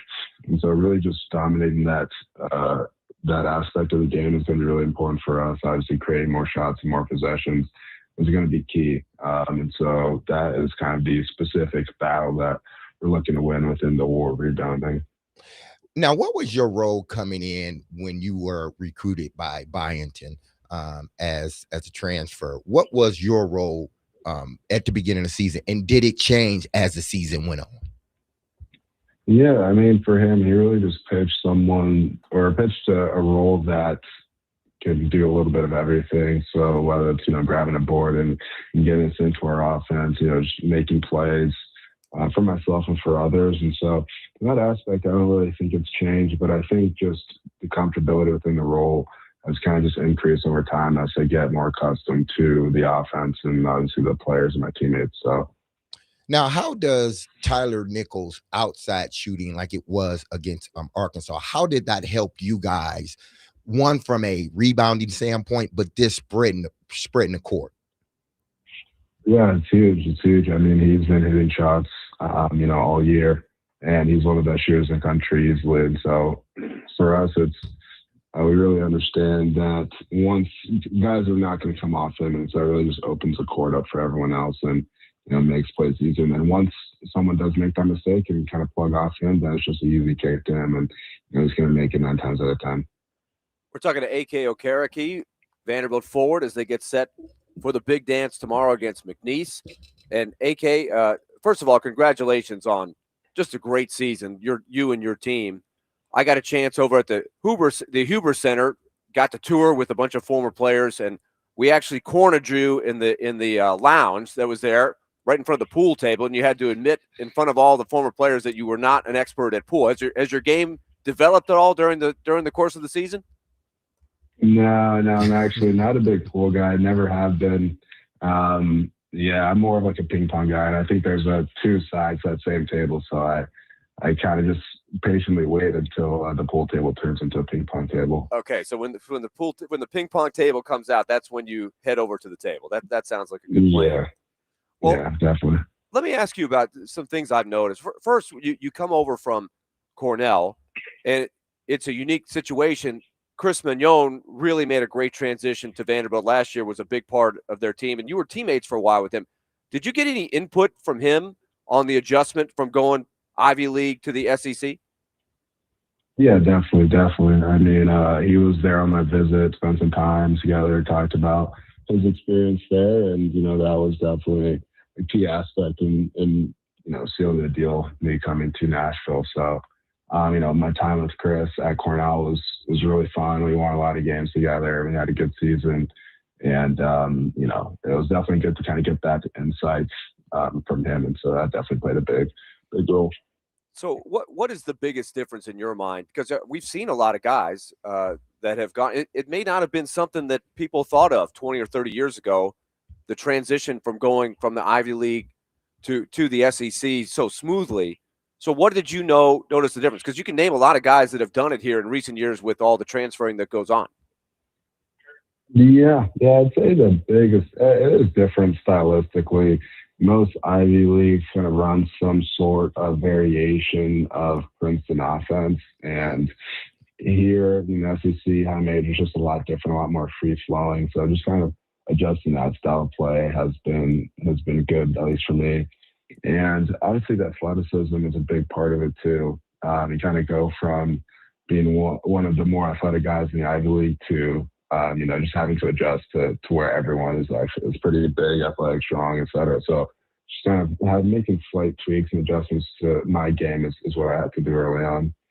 Now, basically every Vanderbilt game, the broadcasting team will talk about your entry into Cornell. When you went to the school and you weren't recruited to play basketball, you work your way onto the team, you become a really good player for them. So we've heard the outsiders talk about it, but from yourself, what was the biggest moment when you realized that, hey, I'm not just here to go to school, which was your main goal when you go to Cornell, but you're like, this hoop thing could work out? Yeah. I'd have to think about if there was an exact moment at which it clicked. I mean, I would say there are a couple of key moments. One, I guess, just like actually getting the workout itself was a process, and that was ongoing. And then once we're kind of able to get that scheduled, kind of just that period from doing the workout, and I would kind of show up to practices, not really knowing what the future would hold really, and so that was also an interesting period. And then kind of being told that I was on the team officially, probably after a couple of weeks, I think that was probably obviously the key pivotal moment in which I knew that there was some sort of security, at least for the rest of the year. But I think another kind of moment too is just like playing on scout team and kind of having the freedom to kind of show my game and what I could do. I think was probably pretty important in terms of kind of solidifying some sort of role for the next year. So there are a handful of moments that I'd say kind of weave together and helps me, get a role for the following year. Now, I have to ask you, who taught you the fundamental moves that you use in the paint? Because it's really unique. And Derek and I have talked about it. When you get our age, you're going to be schooling people at any rec center because those moves age great, right? Because the up fakes, the up and under, the little jump hooks that you've got, the turnaround fadeaway. Who taught you those fundamentals? Because they have proven to be really effective for you. Yeah, it's a good question. I mean, I've always watched a lot of basketball. And so really just watching all of the best players. I think one thing that I really picked up early on is just understanding that all of the best players have some sort of in-between game that's not like a layup or something on the rim and a three. And so for me, it's trying to figure out what that in-between would be. And it's also kind of evolved over my career. Early on, it was more of like a push shot around the rim. And then kind of as my game matured, it became more of like a fadeaway and jumpers. And some of those kind of developed over time. I spent a lot of time working on it during my kind of a prep/gap year in between high school and college. So it was probably the most important year in which I really kind of developed my skill and specifically like those moves. Okay, for my last one, then I'll throw it back to the guys. But the mindset that you have and your teammates have to just make the most of the opportunity. The unique thing about the NCAA tournament is you have to be at your best. And as you mentioned, there's nobody that's in the tournament that can't win a game. That's been proven now, whether it's a 1 seed or a 16 seed. So what do you guys talk about for the collective mindset, the right way to play your best when it comes time? Yeah, it's really just a two-pronged approach. Kind of like you mentioned, everyone that's here is supposed to be here and they're good enough to win. And so we really can't have any sort of lackadaisicalness, and we really have to be on our highest gear and playing well, playing hard, playing focused. But also on the other side of that, when we do those things, when we have a high attention to detail and we rebound and we take care of the ball, like we're one of the best teams in the country and we can beat anyone. And so kind of just meshing those two together has been pretty important for us. And kind of like you referenced at one point that we are playing better as the year goes on. We played some of our best basketball in some of our last games. So definitely a good time to be gelling. Now, basically, AK, what Willie was saying is those great moves that you have now, those low post moves, reminiscent of Akeem Olajuwon, when you get out of age, you ain't going to have those no more. You're going to have like a 5-inch vertical. You're going to be a little bit slow. So that's basically what he's saying in a nice way.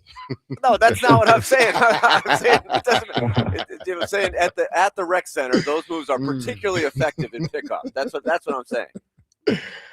Yeah, I got you. AK D-Mace Okereke. wishes he has those moves. Exactly. AK Okereke has been our guest on D-Mace, Vingan and Donick. The Commodores open the NCAA tournament tomorrow afternoon as a 5 seed against McNeese in the South region. AK, thank you for your time. Good luck tomorrow against McNeese and beyond. Definitely. Thanks for having me, guys. I appreciate it. 615-737-1025. As I mentioned, Vanderbilt takes on McNeese in the NCAA tournament tomorrow, a 2:15 p.m. tip-off. The pregame show starts here at 1:45 on 1025 The Game. It's presented by Gary Force Acura. We will be on the air for an incredibly brief version of D-Mace, Vingan and Donick. It may actually be a pregame to the Predators pregame show featuring me and Max Hurst. That may be the plan tomorrow. Yes. But if Vanderbilt advances, Adam, then Derek and I are going to have a segment about. I didn't want to use the term with AK because he's not as old as us, but because I mean it as a compliment. AK looks like a guy. What we call it is the old man game, right? There's always that old guy at the rec center that has those moves, and you're like, where did this guy come from? Like he's not. It's a little bit old school, right? When you watch him play. Oh, you use Olajuwon. I think that's a great example. He's not quite as much back to the basket, but he's got some of that same stuff. So many varieties of pivots and moves and fadeaways. He reads the defense. It's fun to watch. Well, I hope he will take it as a compliment one day. He may not take it as a compliment. D-Mace started talking about his vertical. I was like, wait a minute, come on. Yeah, Derek took it too far. Willie, that's basically what you were saying. We can't get up like we used to. No, I could definitely not get up like I used to. Not out of bed, not on the court, not out of that chair you're sitting in. Oh, man. Those days do come for everybody. Yes. At some point. 615-737-1025. It is March Madness, so we are going to do a Take It to the Bank / Silly Underdog Picks mashup for the round of 64 in the NCAA tournament. You can play along with us. We will do that coming up next. 615-737-1025. Willie Donick, Derek Mason, Adam Vingan, 1025 The Game.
D-Mace, Vingan, and Donick, 102.5 The Game. Willie Donick, Derek Mason, Adam Vingan, and David Janes here with you.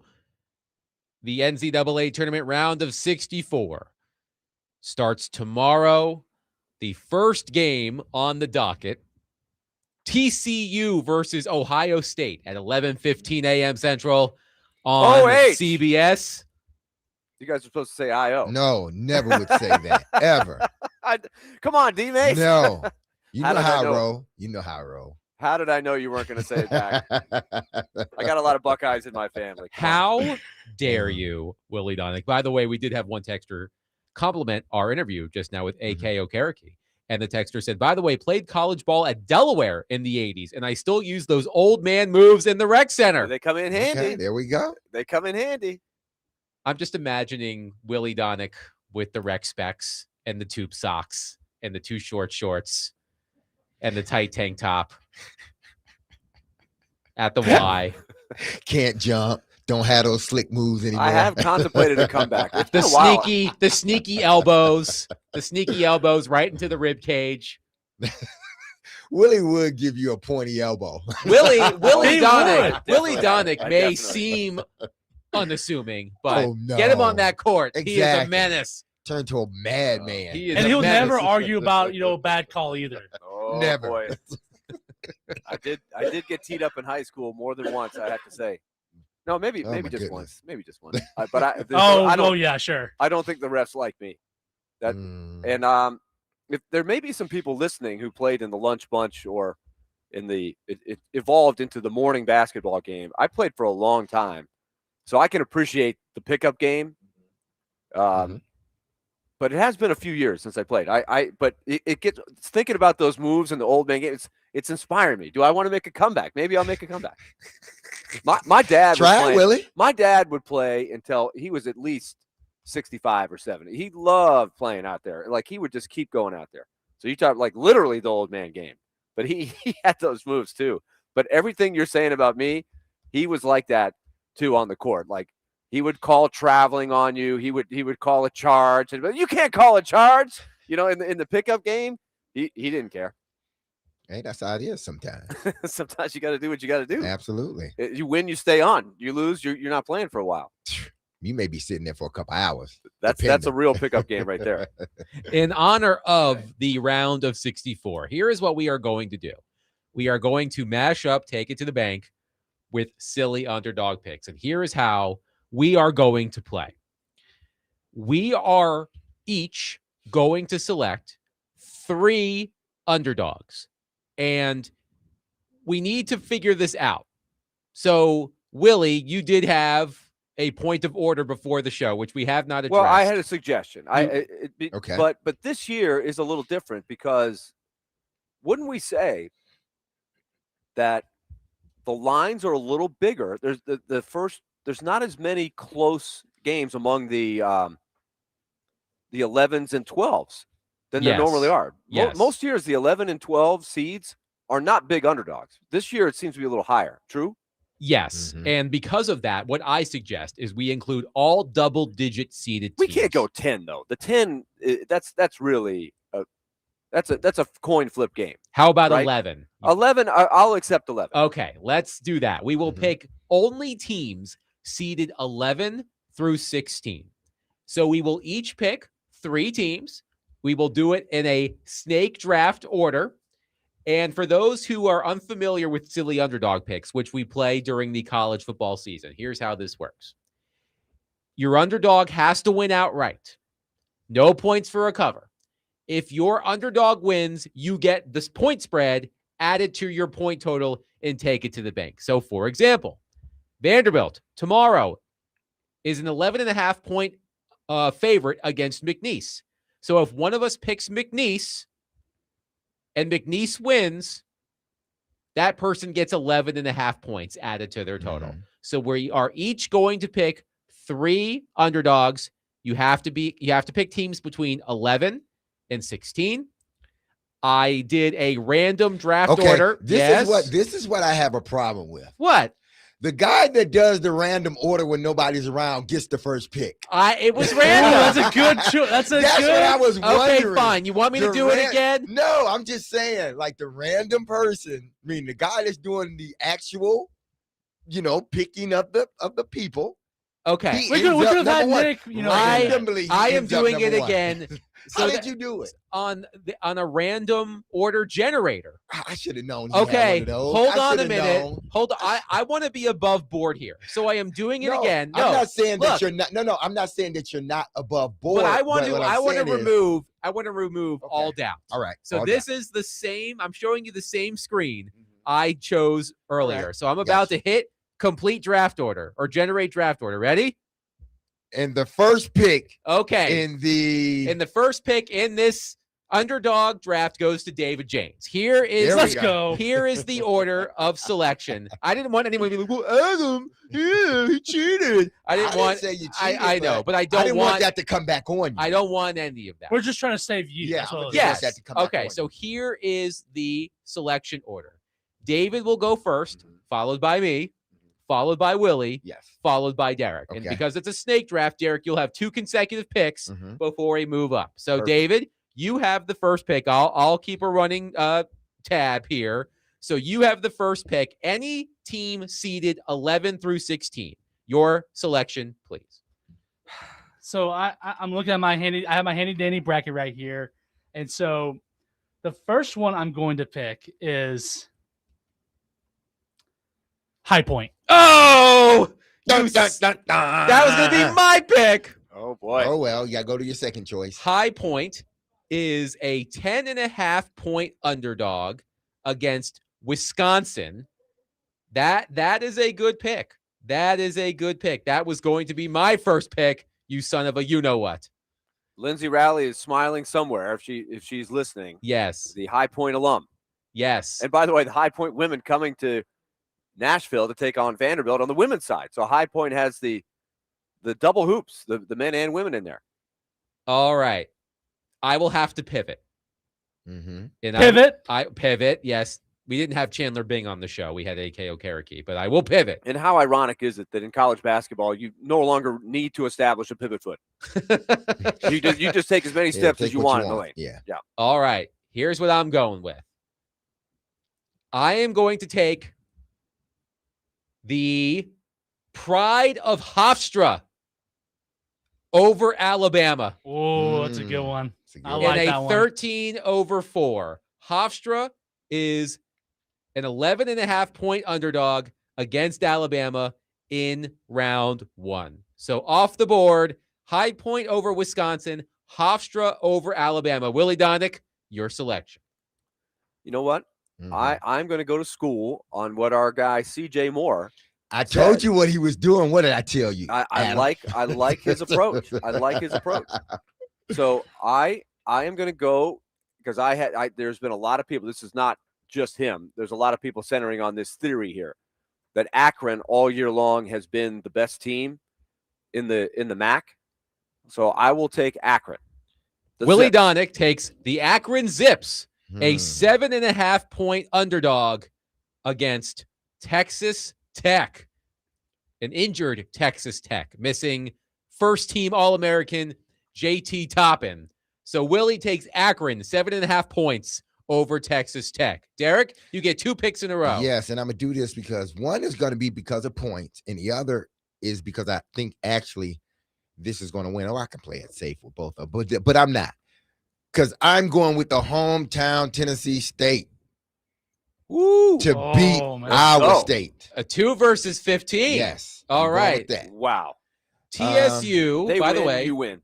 TSU, let me find it here, The Tigers. Let's They're go. big is They're a- 24 points. a 24.5 point underdog. Wait a minute. Is that Derek? I'm not in the studio. Is that Derek or Chris Sanders that just made that? I know what I don't have my glasses on. It kind of looks like Chris Sanders a little bit. I'm much more handsome. So- than he is. He looks like Little Bill.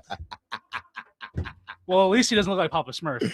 Oh my goodness. I'm gonna get you back for that one. Derek takes TCU, not TCU, No, Tennessee TSU. State. Yeah. TCU is playing Ohio State tomorrow. Yes. TSU, Tennessee State, a 24.5 point underdog against the Iowa State Cyclones. You get another pick, Derek Mace. You and I talked about this one yesterday. I'm going with VCU over North Carolina. All right. That was my pick. That's a good one. Let's That's see. my next pick. The Virginia Commonwealth University Rams, the pride of Richmond, Virginia, who once knocked off Duke in a similar matchup, a 6-11 matchup roughly 20 years ago, if memory serves. That's not a good memory. Eric Maynor hit a game-winning shot to beat Duke. VCU is a 2.5-point underdog against North Carolina. Without Caleb Wilson. So VCU over North Carolina, that is a trendy upset pick. Willie, your next selection. I will take another one of our man CJ. This is probably recency bias on my part, but I'm going to go with the Bulls of South. Oh, that's How what I dare was you. thinking. How dare Another you. 11. That was a To take good Louisville. choice. South Florida is a 4.5-point underdog as an 11 seed against Louisville, who will be without Mikel Brown tomorrow, their star player. He is out for at least this game. South Florida, a 4.5-point underdog. Okay. I am going to stick with the 413s. Give me, and this has a direct impact on the Vanderbilt Commodores, give me Troy over Nebraska. Nebraska, you're going to hear it a lot. Nebraska's never won a game in the NCAA men's basketball tournament. Well, it's going to stay that way if I have anything to do with it. Troy is a 12.5-point underdog against the Cornhuskers. That would be the matchup that Vanderbilt would face in the second round if Vanderbilt advances past McNeese. So give me Troy against Nebraska. David, you get 2 picks in a row. Oh man, all right, you guys took some of my picks, so I'm a little disappointed in that. But you know what? Brandon Bigsby, shout out Brandon Bigsby. He gave me this pick, or he was talking about this pick earlier, so I'm going to do it for him. Cal Baptist against Kansas. Oh, okay. I didn't think anybody's going to take that. That was going to be my last pick. Oh, wow. That's Dang a big one right there. You pulled a Chris Sanders. Yes, I did. Yes, I did. California Baptist, a school I definitely had heard of before Sunday. Oh, for sure. California Baptist is a 14.5-point underdog against Darren Peterson and the Kansas Jayhawks in the East region. David, you do get one more selection. Gosh dang it, this is hard. Am I gonna do it? You know what? No, I'm not gonna do it. Give me. This is so hard. Golly. Oh Jesus Christ! It's just trying to like. You don't want to pick anything that's like. You just got to pick it, man. We picked outliers. I know. I picked TSU. Hey. I know. I'm just trying to make the right choice for myself. But you know what? Give me Penn. Penn. All right, Penn. Where is Penn? Penn. I know In it's your in hand? Penn's right here. Yes, and In it's your also hand? in Pennsylvania. Pennsylvania is a 25.5-point underdog against the Fighting Illini of Illinois in a 14-3 matchup in the South region. So David going big with Penn. TJ Power, by the way, had an outstanding game. Former Dookie TJ Power, 44 points for the Penn Quakers in the Ivy League championship game. So David taking Penn. All right. I've got one more choice here. This is a toughie. A lot of good ones still left on the board here. I'm just doing a quick scan here. All right. I'm going to go small here because I've gone big a couple of times. I'm going to go small here. This is the most confounding team in the NCAA tournament. We talked about them with CJ Moore. And if Connor Newt is listening, I'm sorry, bud. Give me Santa Clara. That's over. a great one. Wait, I thought we ruled out the 10. Did we not? Yeah, that's right. We did rule out the 10. Damn it. Okay, hold on. I mean, they're a 2-point underdog. Well, you know what? I'm sorry. I made a mistake. We're looking for upsets, Adam. Yeah, we're That's looking not a okay. great for upset. the Okay. cream of the crop. All right, I'll give you an upset. Right state over Virginia. No. He's not that crazy. I may be crazy about this one, but I'm doing it. Give me Northern Iowa over St. John's. Man, I was looked at that that was the one. next I one on my looked at that list. You one. guys I keep looked at taking it. my picks. I looked at that one. Northern Iowa is a 9.5-point underdog against Rick Pitino's Johnnies. The Johnnies flamed out last year. We'll see if it happens again. Willie, your final selection. The Johnnies are flying high right now, but I can see that one. I had that on my radar just because St. John's can have that bad shooting day that can spell doom. Now I'm scrambling. You know what? I will take.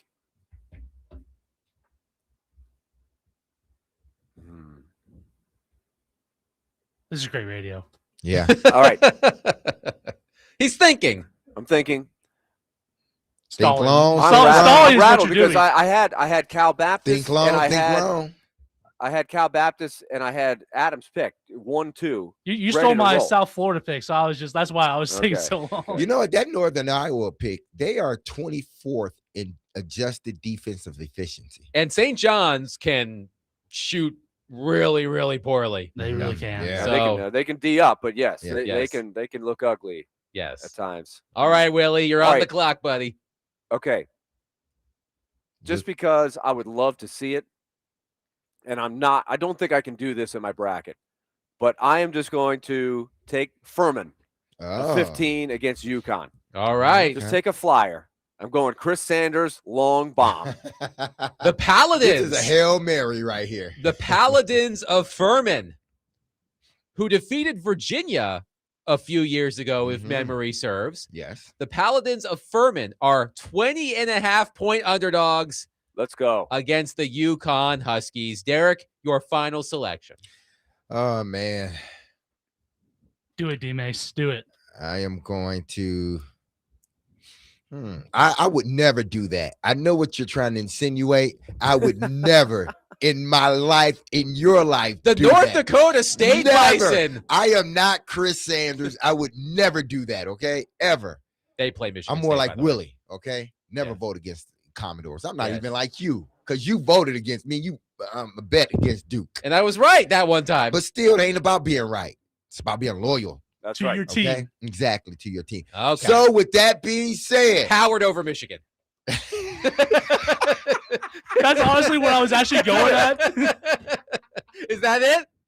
Yes. Yeah. yes, Howard over Michigan. I had All to do right. it. I had to do it. Well, you know Yes. what? What's funny is both Michigan State and Michigan are playing Bison in the first round of the NCAA tournament. The North Dakota State Bison and the Howard Bison. The Howard Bison, who won in a first four matchup, are 30.5-point underdogs I love it. Let's do it. against number one Michigan. All right, let's quickly recap our selections. David James takes High Point, a 10.5-point underdog against Wisconsin. Cal Baptist, a 14.5-point underdog against Kansas. And Penn, a 25.5-point underdog against Illinois. I am taking Hofstra, an 11.5-point underdog against Alabama. Troy, a 12.5-point underdog against Nebraska. And Northern Iowa, a 9.5-point underdog against St. John's. Willie is taking Akron, a 7.5-point underdog against Texas Tech. South Florida, a 4.5-point underdog against Louisville. And Furman, a 20.5-point underdog against UConn. And Derek Mason, I don't know what you're thinking, dude. Derek Mason is taking TSU, Yes. a 24.5-point underdog against Iowa State. All right. VCU, a 2.5-point underdog against North Carolina. And Howard, a 30.5-point underdog That one was against just because Michigan. that was like almost like that was really out of spite. 'cause I know. don't I like know. them. Yes. But if Derek hits on even one of his two big swings, It's all over. It's just over, It's yeah. all So, over. I'm gonna hit on both of them. So those are our selections. Which one of us made the most sensible upset picks? The answer is not Derek Mason. 615-737-1025. We'll continue the conversation. Coming up next, Willie Donick, Derek Mason, Adam Vingan, 1025 The Game.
D-Mace, Vingan, and Donick, 1025 the game, excuse me.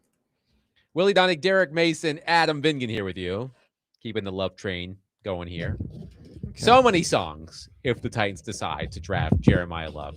And at this point, guys, I'm going to be disappointed if they don't. Now, the Titans could still get a great player at number 4 overall. It could be Arvell Reese. It could be David Bailey. I've made my feelings clear on Ruben Bain. But I feel like I'm almost setting myself up to be disappointed, Derek Mason, if the Titans don't draft Jeremiyah Love. I think I would be disappointed if they don't draft Jeremiyah Love. But, they're going to get whoever they feel is going to be an impact player right away. Being an offensive player, even though I know how important the defense is, I think from a defensive standpoint, looking at the Titans and what they've done through free agency and the guys they had last year, I think they are a little bit ahead of the offense right now. And I think everybody would agree with that. If you just look at both sides of the ball, wouldn't you say the defense they are a little bit ahead of the offense if you're talking about the guys that they brought in coupled with the guys that were here last year. So if that is indeed the case for me, and it's not like I'm going outside of the box and reaching for an individual.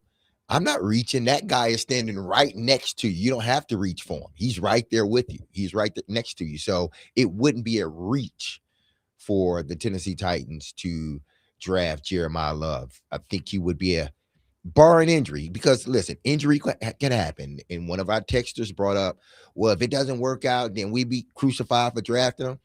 That's with everybody you draft, especially that high. If they don't work out or they get injured, then it's almost considered a bust, especially if he doesn't give you enough, that individual. So to me, if you want to make an instant impact for the team, in particular for the quarterback, you got to get him an instant impact player. And to me, that's who Jeremiyah Love is. He's one of those guys that can take nothing and make it into something. You've seen the analytics in comparison to the backs that were drafted right around what he can be potentially drafted that were considered elite backs coming out of college. His numbers stack up with them. And again, outside of Genty, his offensive line has to get better. But outside of Genty, all these guys have had really good to great careers so far. McCaffrey, Saquon, Bijan. These are guys that we talked about were transformational players. Can't say the other word. Transformational players. I think Jeremiyah Love can be that guy, but there's always a risk of injury, people. There's always a risk of injury. One thing I won't do, Willie Donick, is what PFF suggested in its latest mock draft, which is the Titans trade up to ensure that they get Jeremiyah Love. They suggested the Titans trade number 2 overall to the Jets for number 4 overall, number 35 overall, and number 101 overall. No dice. The only way I'm moving up is I package Will Levis in it, and we just swapping picks, and you can have Will Levis. Well, they've got Geno Smith at quarterback. Again, you can have Will Levis, and he's still young. I don't think that's like far-fetched to say, okay. And again, I'm not saying that would be enough, but if I'm the Titans and you're trying to, move Will Levis, what you say is, let me just jump. You come back. I give you Will Levis. That's it. Even swap. Willie, I am curious about the fate of Will Levis now that Mitch Trubisky has been signed to be Cam Ward's backup. I wonder if he'll be traded on draft day. I wonder about his price. I mean, Andy Dalton was traded today, and I know Andy Dalton's much older than Will Levis, but Andy Dalton was traded today from the Panthers to the Eagles for a 7th round pick. So I'm wondering what the market would be, the value would be for Will Levis. I wouldn't get my hopes up much higher than that. I would say that it's probably in that neighborhood, maybe a 6th. I don't know, but I do think Will Levis has tantalizing tools, and it's like the pitcher that throws 100. There might be one team that says, you know what, we can do something with that. We'll be the team. The Titans didn't know what they're doing. We do. We'll get more out of them. Maybe they throw it it would be great to get a couple of teams that maybe would throw in a bid and get them competing a bit to move it up if that's where they go. One thing that I continue to be fascinated with, and this is not the first day I've said this, but the trend of how Love has just shot up the board, right? It's not just here, it's everywhere. Everybody's got Jeremiah Love going way up there now. And when we talked about this right after the college football season, and again, it was, who did we see last? Mendoza, Payne. So those were the people that was in the front or the forefront of our minds. And we looked at the need for the Titans, and this was before free agency. We looked at the needs for the Titans and said they need to rush in. Bain or Bailey, whichever, or Arvell Reese, whichever one of those guys fall down. But then once the dust started settling, and even before that, I said, if this kid runs a 4.3 around there, yeah, you should pick him up for. And what did he do? He ran a 4.3, and his individual drills were great per those that watched them. So for me, it's again, why you got to give me. I think with this particular player, you can't just say, well, you don't draft a running back that high. I think that's a low-hanging fruit. Well, duh, in years you don't, but he's not one of those guys. He's just not your average run-of-the-mill running back, and I get it. So you shouldn't be able to use that on this, because to me, that would be the only thing you had, because it's not like that is not a position of need for the Titans. It is. One texter asks if the Titans can still pick up Jawan Jennings. Jawan Jennings still unsigned, and he does have a connection to Robert Saleh, and most of the Titans free agent signings have had some sort of connection to Saleh or Brian Dable or Mike Borgonzi. But I think with the retention of Calvin Ridley, the signing of Wan'Dale Robinson, I don't see a place here for Jawan Jennings. Nah. I'm surprised he's not signed already. But it may end up working out best for him, because I'm sure if he hasn't been, which he hasn't been signed yet, it may be after the draft when he does get signed, or right before the draft when he does get signed. But yeah, I'm not sure under this current receiving core, where would he fit? He's a good player, and I get it, adding good players to your roster.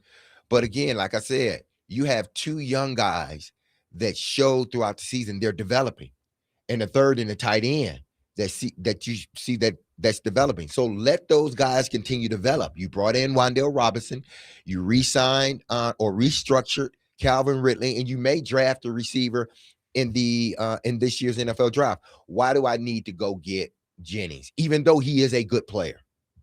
One texter says, if we for some reason miss out on Jeremiah Love, don't sleep on his backup Jadarian Price in the second or third round. I mean, from what I understand, after Jeremiah Love, the quality drops off significantly for running backs. I do think Jadarian Price, and he may be the second or third running back, right? Which is interesting considering he was Jeremiah Love's backup at Notre Dame. But I'm all aboard the Love train. Derek Mason has convinced me. I will accept nothing else. But I think the question's starting to be, I think we just hinted at this, if he's going to be there at 4. Yeah. Well, he'll be there at 2 because the Raiders are going to take Fernando Mendoza. It's that third pick. That would be the Cardinals. Yeah. Right? But the Cardinals just brought in... Didn't they get a running back? Tyler Algier, right? Tyler Algier from Atlanta. Who is a number one back. And they kept James Conner, I think. So they've got running backs. I mean, the Titans also have running backs. They have Tony Pollard and Tajay Spears. So they could potentially move out of that third spot. I think that's what the PFF mock draft was insinuating, that the Cardinals may really want Jeremiah Love, so it might be up to the Titans to jump the Cardinals, jump from 4 to 2, but I'm not giving up 3 picks for that. I'm not as good as good as I believe he is and will be.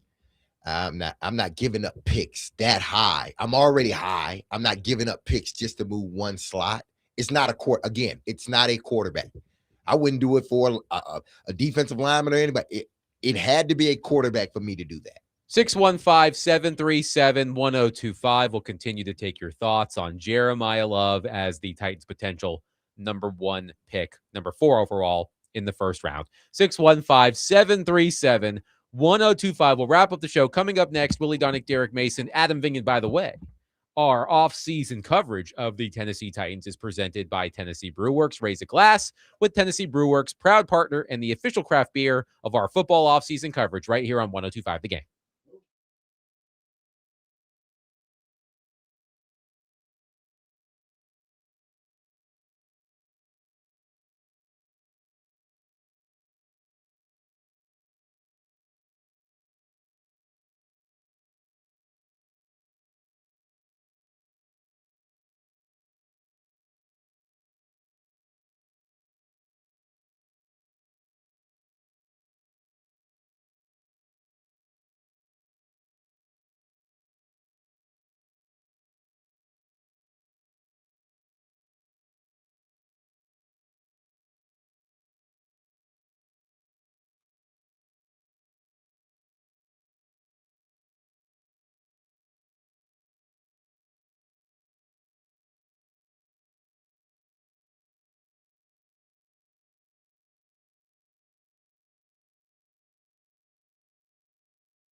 D-Mace, Vingan, and Donick, 102.5 The Game. Willie Donick, Derek Mason, Adam Vingan here with you. Tomorrow and Friday are two of my favorite sporting days of the year.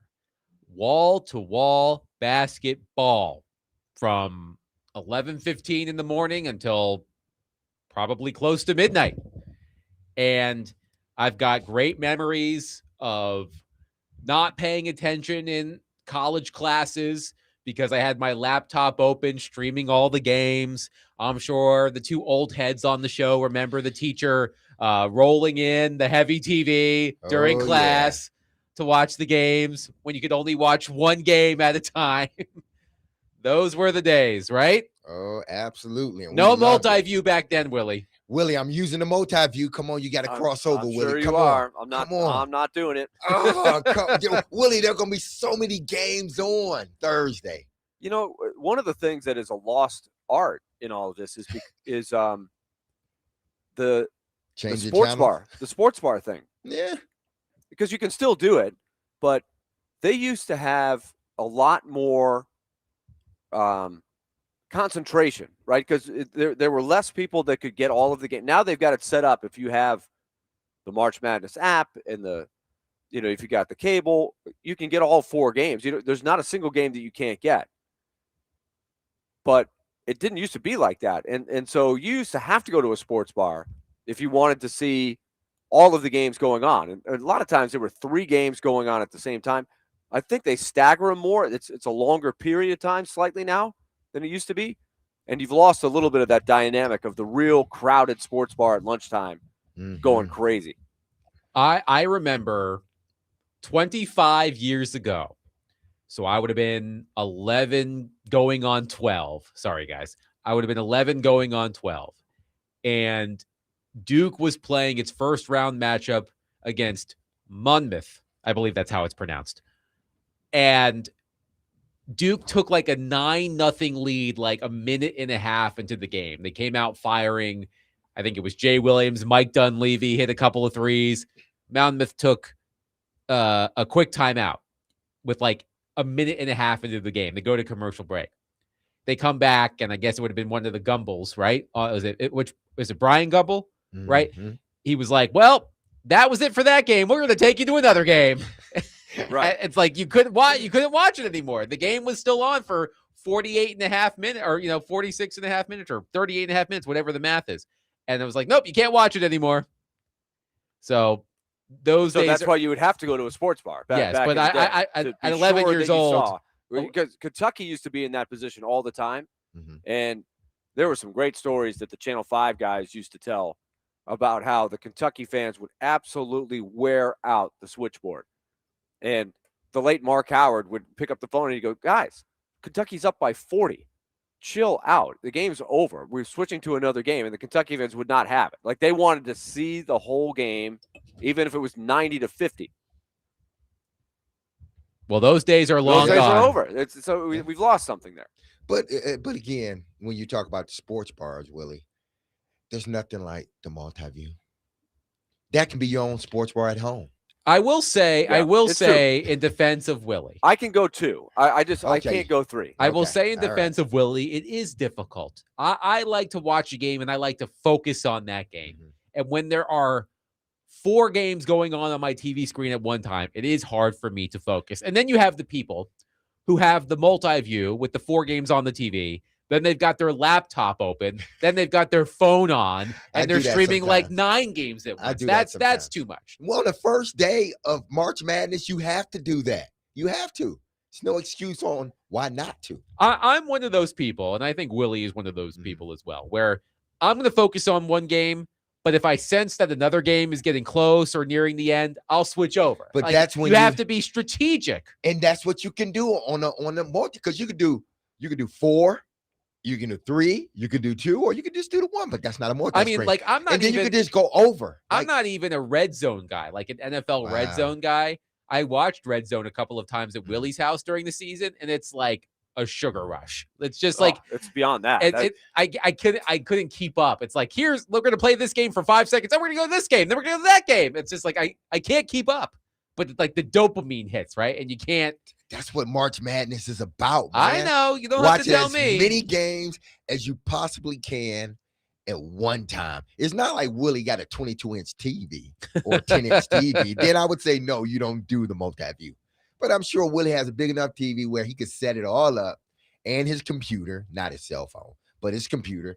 And Willie, you can watch it, man. You can watch 6 games at one time. You can, and you don't need to watch 6 in this, which is good. But the way they do it now, it's rare that you got 4 games going on at once. Yeah. They used to have that, or at least 3.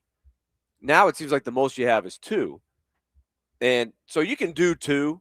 You can have your computer on one, the TV on one. I can get that, and this is the time of year. If you're going to do it, this is the time to do it, because especially if you're not, if quote unquote your team isn't playing and you're not partial.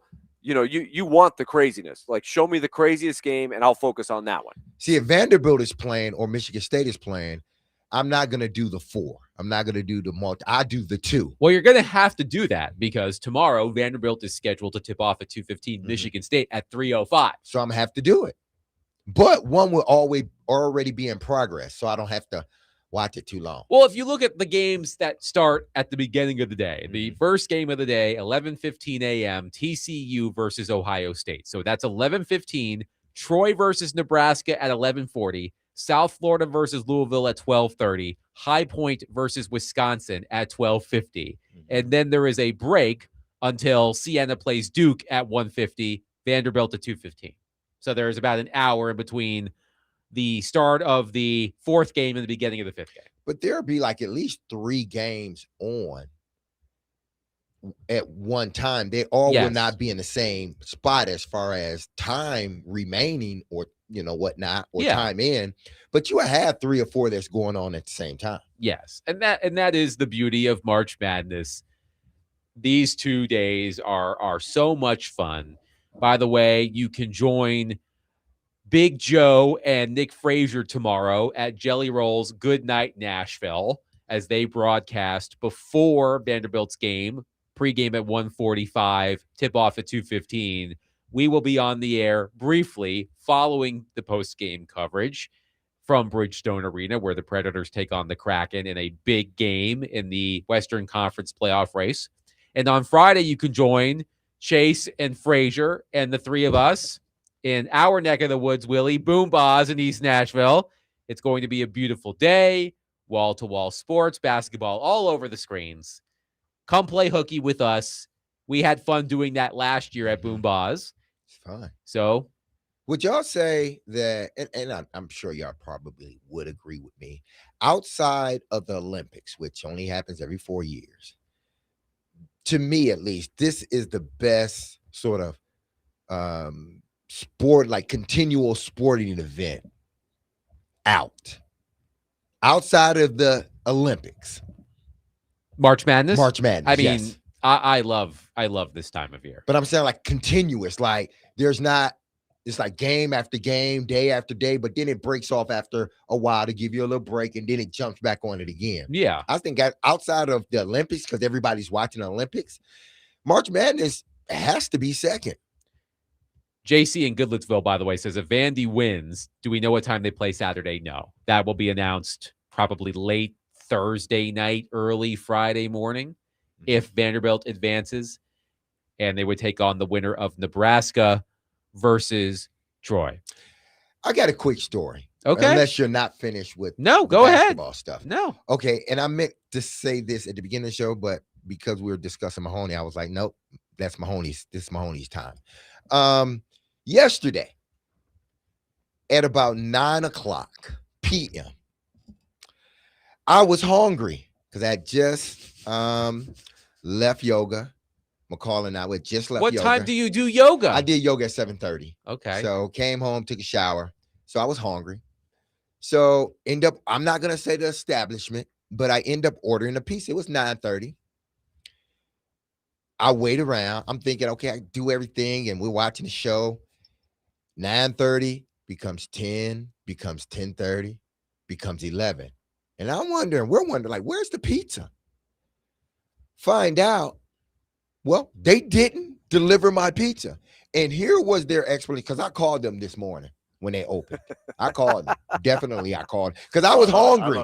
I was hungry last night. I had a taste for pizza, and I didn't get it. I had to end up eating scrambled eggs and crackers yesterday. Instead of pizza? Instead of pizza. Man. So I was a little bit perturbed, to say the least. So I call a guy back this morning, called him this morning. He says to me, he was nice about it. And I was nice to him and my concerns. I said, listen, I didn't get my PC yesterday and whatnot. So he looked up and said, yeah, Derek Mason.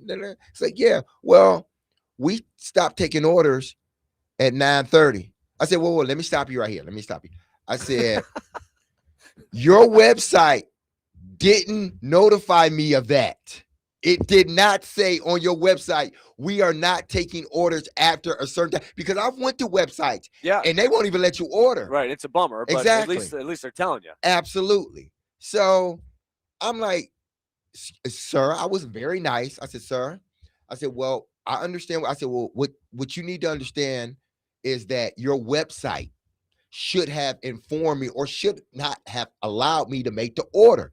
So I waited around for over an hour and I tried to call y'all 2 or 3 times. Had I known that y'all were not taking orders after 9, I wouldn't have placed it, or I'd have placed it a little bit earlier. But your website doesn't say it allows you to continue to make the order.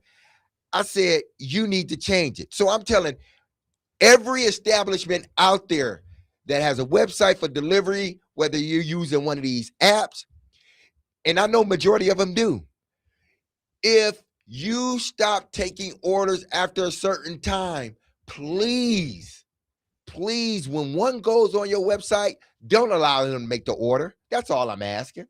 So if you don't know what your website is doing, please go check it right now. Because I was hangry last night, man. I was hangry. You do not want to see D-Mays hangry. No, I was hangry last night, man. Scrambled and listen, my call was great. She was like, I gave you scrambled eggs. And I started laughing. Scrambled eggs and Ritz crackers. That's a dinner of champions right there. Even though I like breakfast food, I eat breakfast food at night 2 or 3 times a week if I allow myself to. But it was just last night. I wanted a pizza. Everybody knows how it is when you got that taste for that pizza or something else and you can't get it because of something outside of your control. Yeah, you're a little disappointment. So I was disappointed with the establishment last night. Similarly, there's this disappointing feeling. So, for example, and I will mention the establishment because they are proud sponsors of our station, friends of the station, Chiba Hut. Yes. Chiba Hut likes to bring us goodies, delicious sandwiches, and we did a show at Chiba Hut before the NFL season. We had a great time at Chiba Hut, and I pocketed a couple of the sweet treats the other day before I went home, and I saw my son eyeing them when I walked in the door. He did not ask about them, but I saw him eyeing them. So when I put them away, I sort of hid them. I did not want him to say, hey, what's that? Can I have it? So I hid it. And then last night, we finished the bedtime process. He's asleep. The baby's down. I go downstairs to my hiding spot, and the treat is gone. Oh, wow. My wife found it, and she ate it. Oh, well, you kind of well, she deserved to eat it, okay? There's nothing worse than when there's your little guy out, man. There's nothing worse than when you want something, you're like, oh, I can't wait to get home and eat those leftovers. And then you open the fridge, and then it's not there. I understand that too, yes. But she deserved to eat it. She has every Well, right she to reminds me of the time when she was pregnant with Arlo. So keep in mind, this was like 5 years ago, that she had cravings for saltine crackers and frosting, like Betty Crocker frosting. And one day I just went in the fridge and I finished the frosting. There wasn't much left, but she was so upset, and she still brings it up. I'm surprised she didn't divorce you after that one, man. Well, she'd have left you. All I'm saying is, if you look at our kids and how beautiful they are, you'll see why she didn't divorce me. You better not pull that stunt again. You're going to be sitting on the couch, sleeping on the couch. That's all I'm saying. We can see. I mean, look, I overcame the Diego Pavia's mom bit from the college football season. You always manage to get yourself in trouble, man. I'm just saying, I survived. So bringing up the frosting, I think Diego I can Mom's Gate, huh? Yes. The hot mom gate. Yes, that's what you survived. Mom Gate. I mean, Vanderbilt football games will be a little less hot this season. That's all I'm saying. There you go. That's all I'm saying. Dig. All right. That'll do it for us today. We'll be on the air tomorrow, probably around like 5:30. The plan is that myself and Max High Maintenancers, High maintenance. we will do a pregame to the pregame show, Predators versus Kraken, tomorrow night. Regular pregame at 6, puck drop at 7 on 102.5 The Game. We will be back in full force Friday at 3 p.m. live from Boom Baz in East Nashville. Come on and hang out with us. We will talk to you tomorrow at 5:30, but also 3 o'clock on Friday. Be loved. Love on your people. Have a safe, blessed, and wonderful day. I love you. The team loves you. Congratulations once again to Mahoney Donick for his first win. Big ups. Keep it going, young man. Peace. Love ya.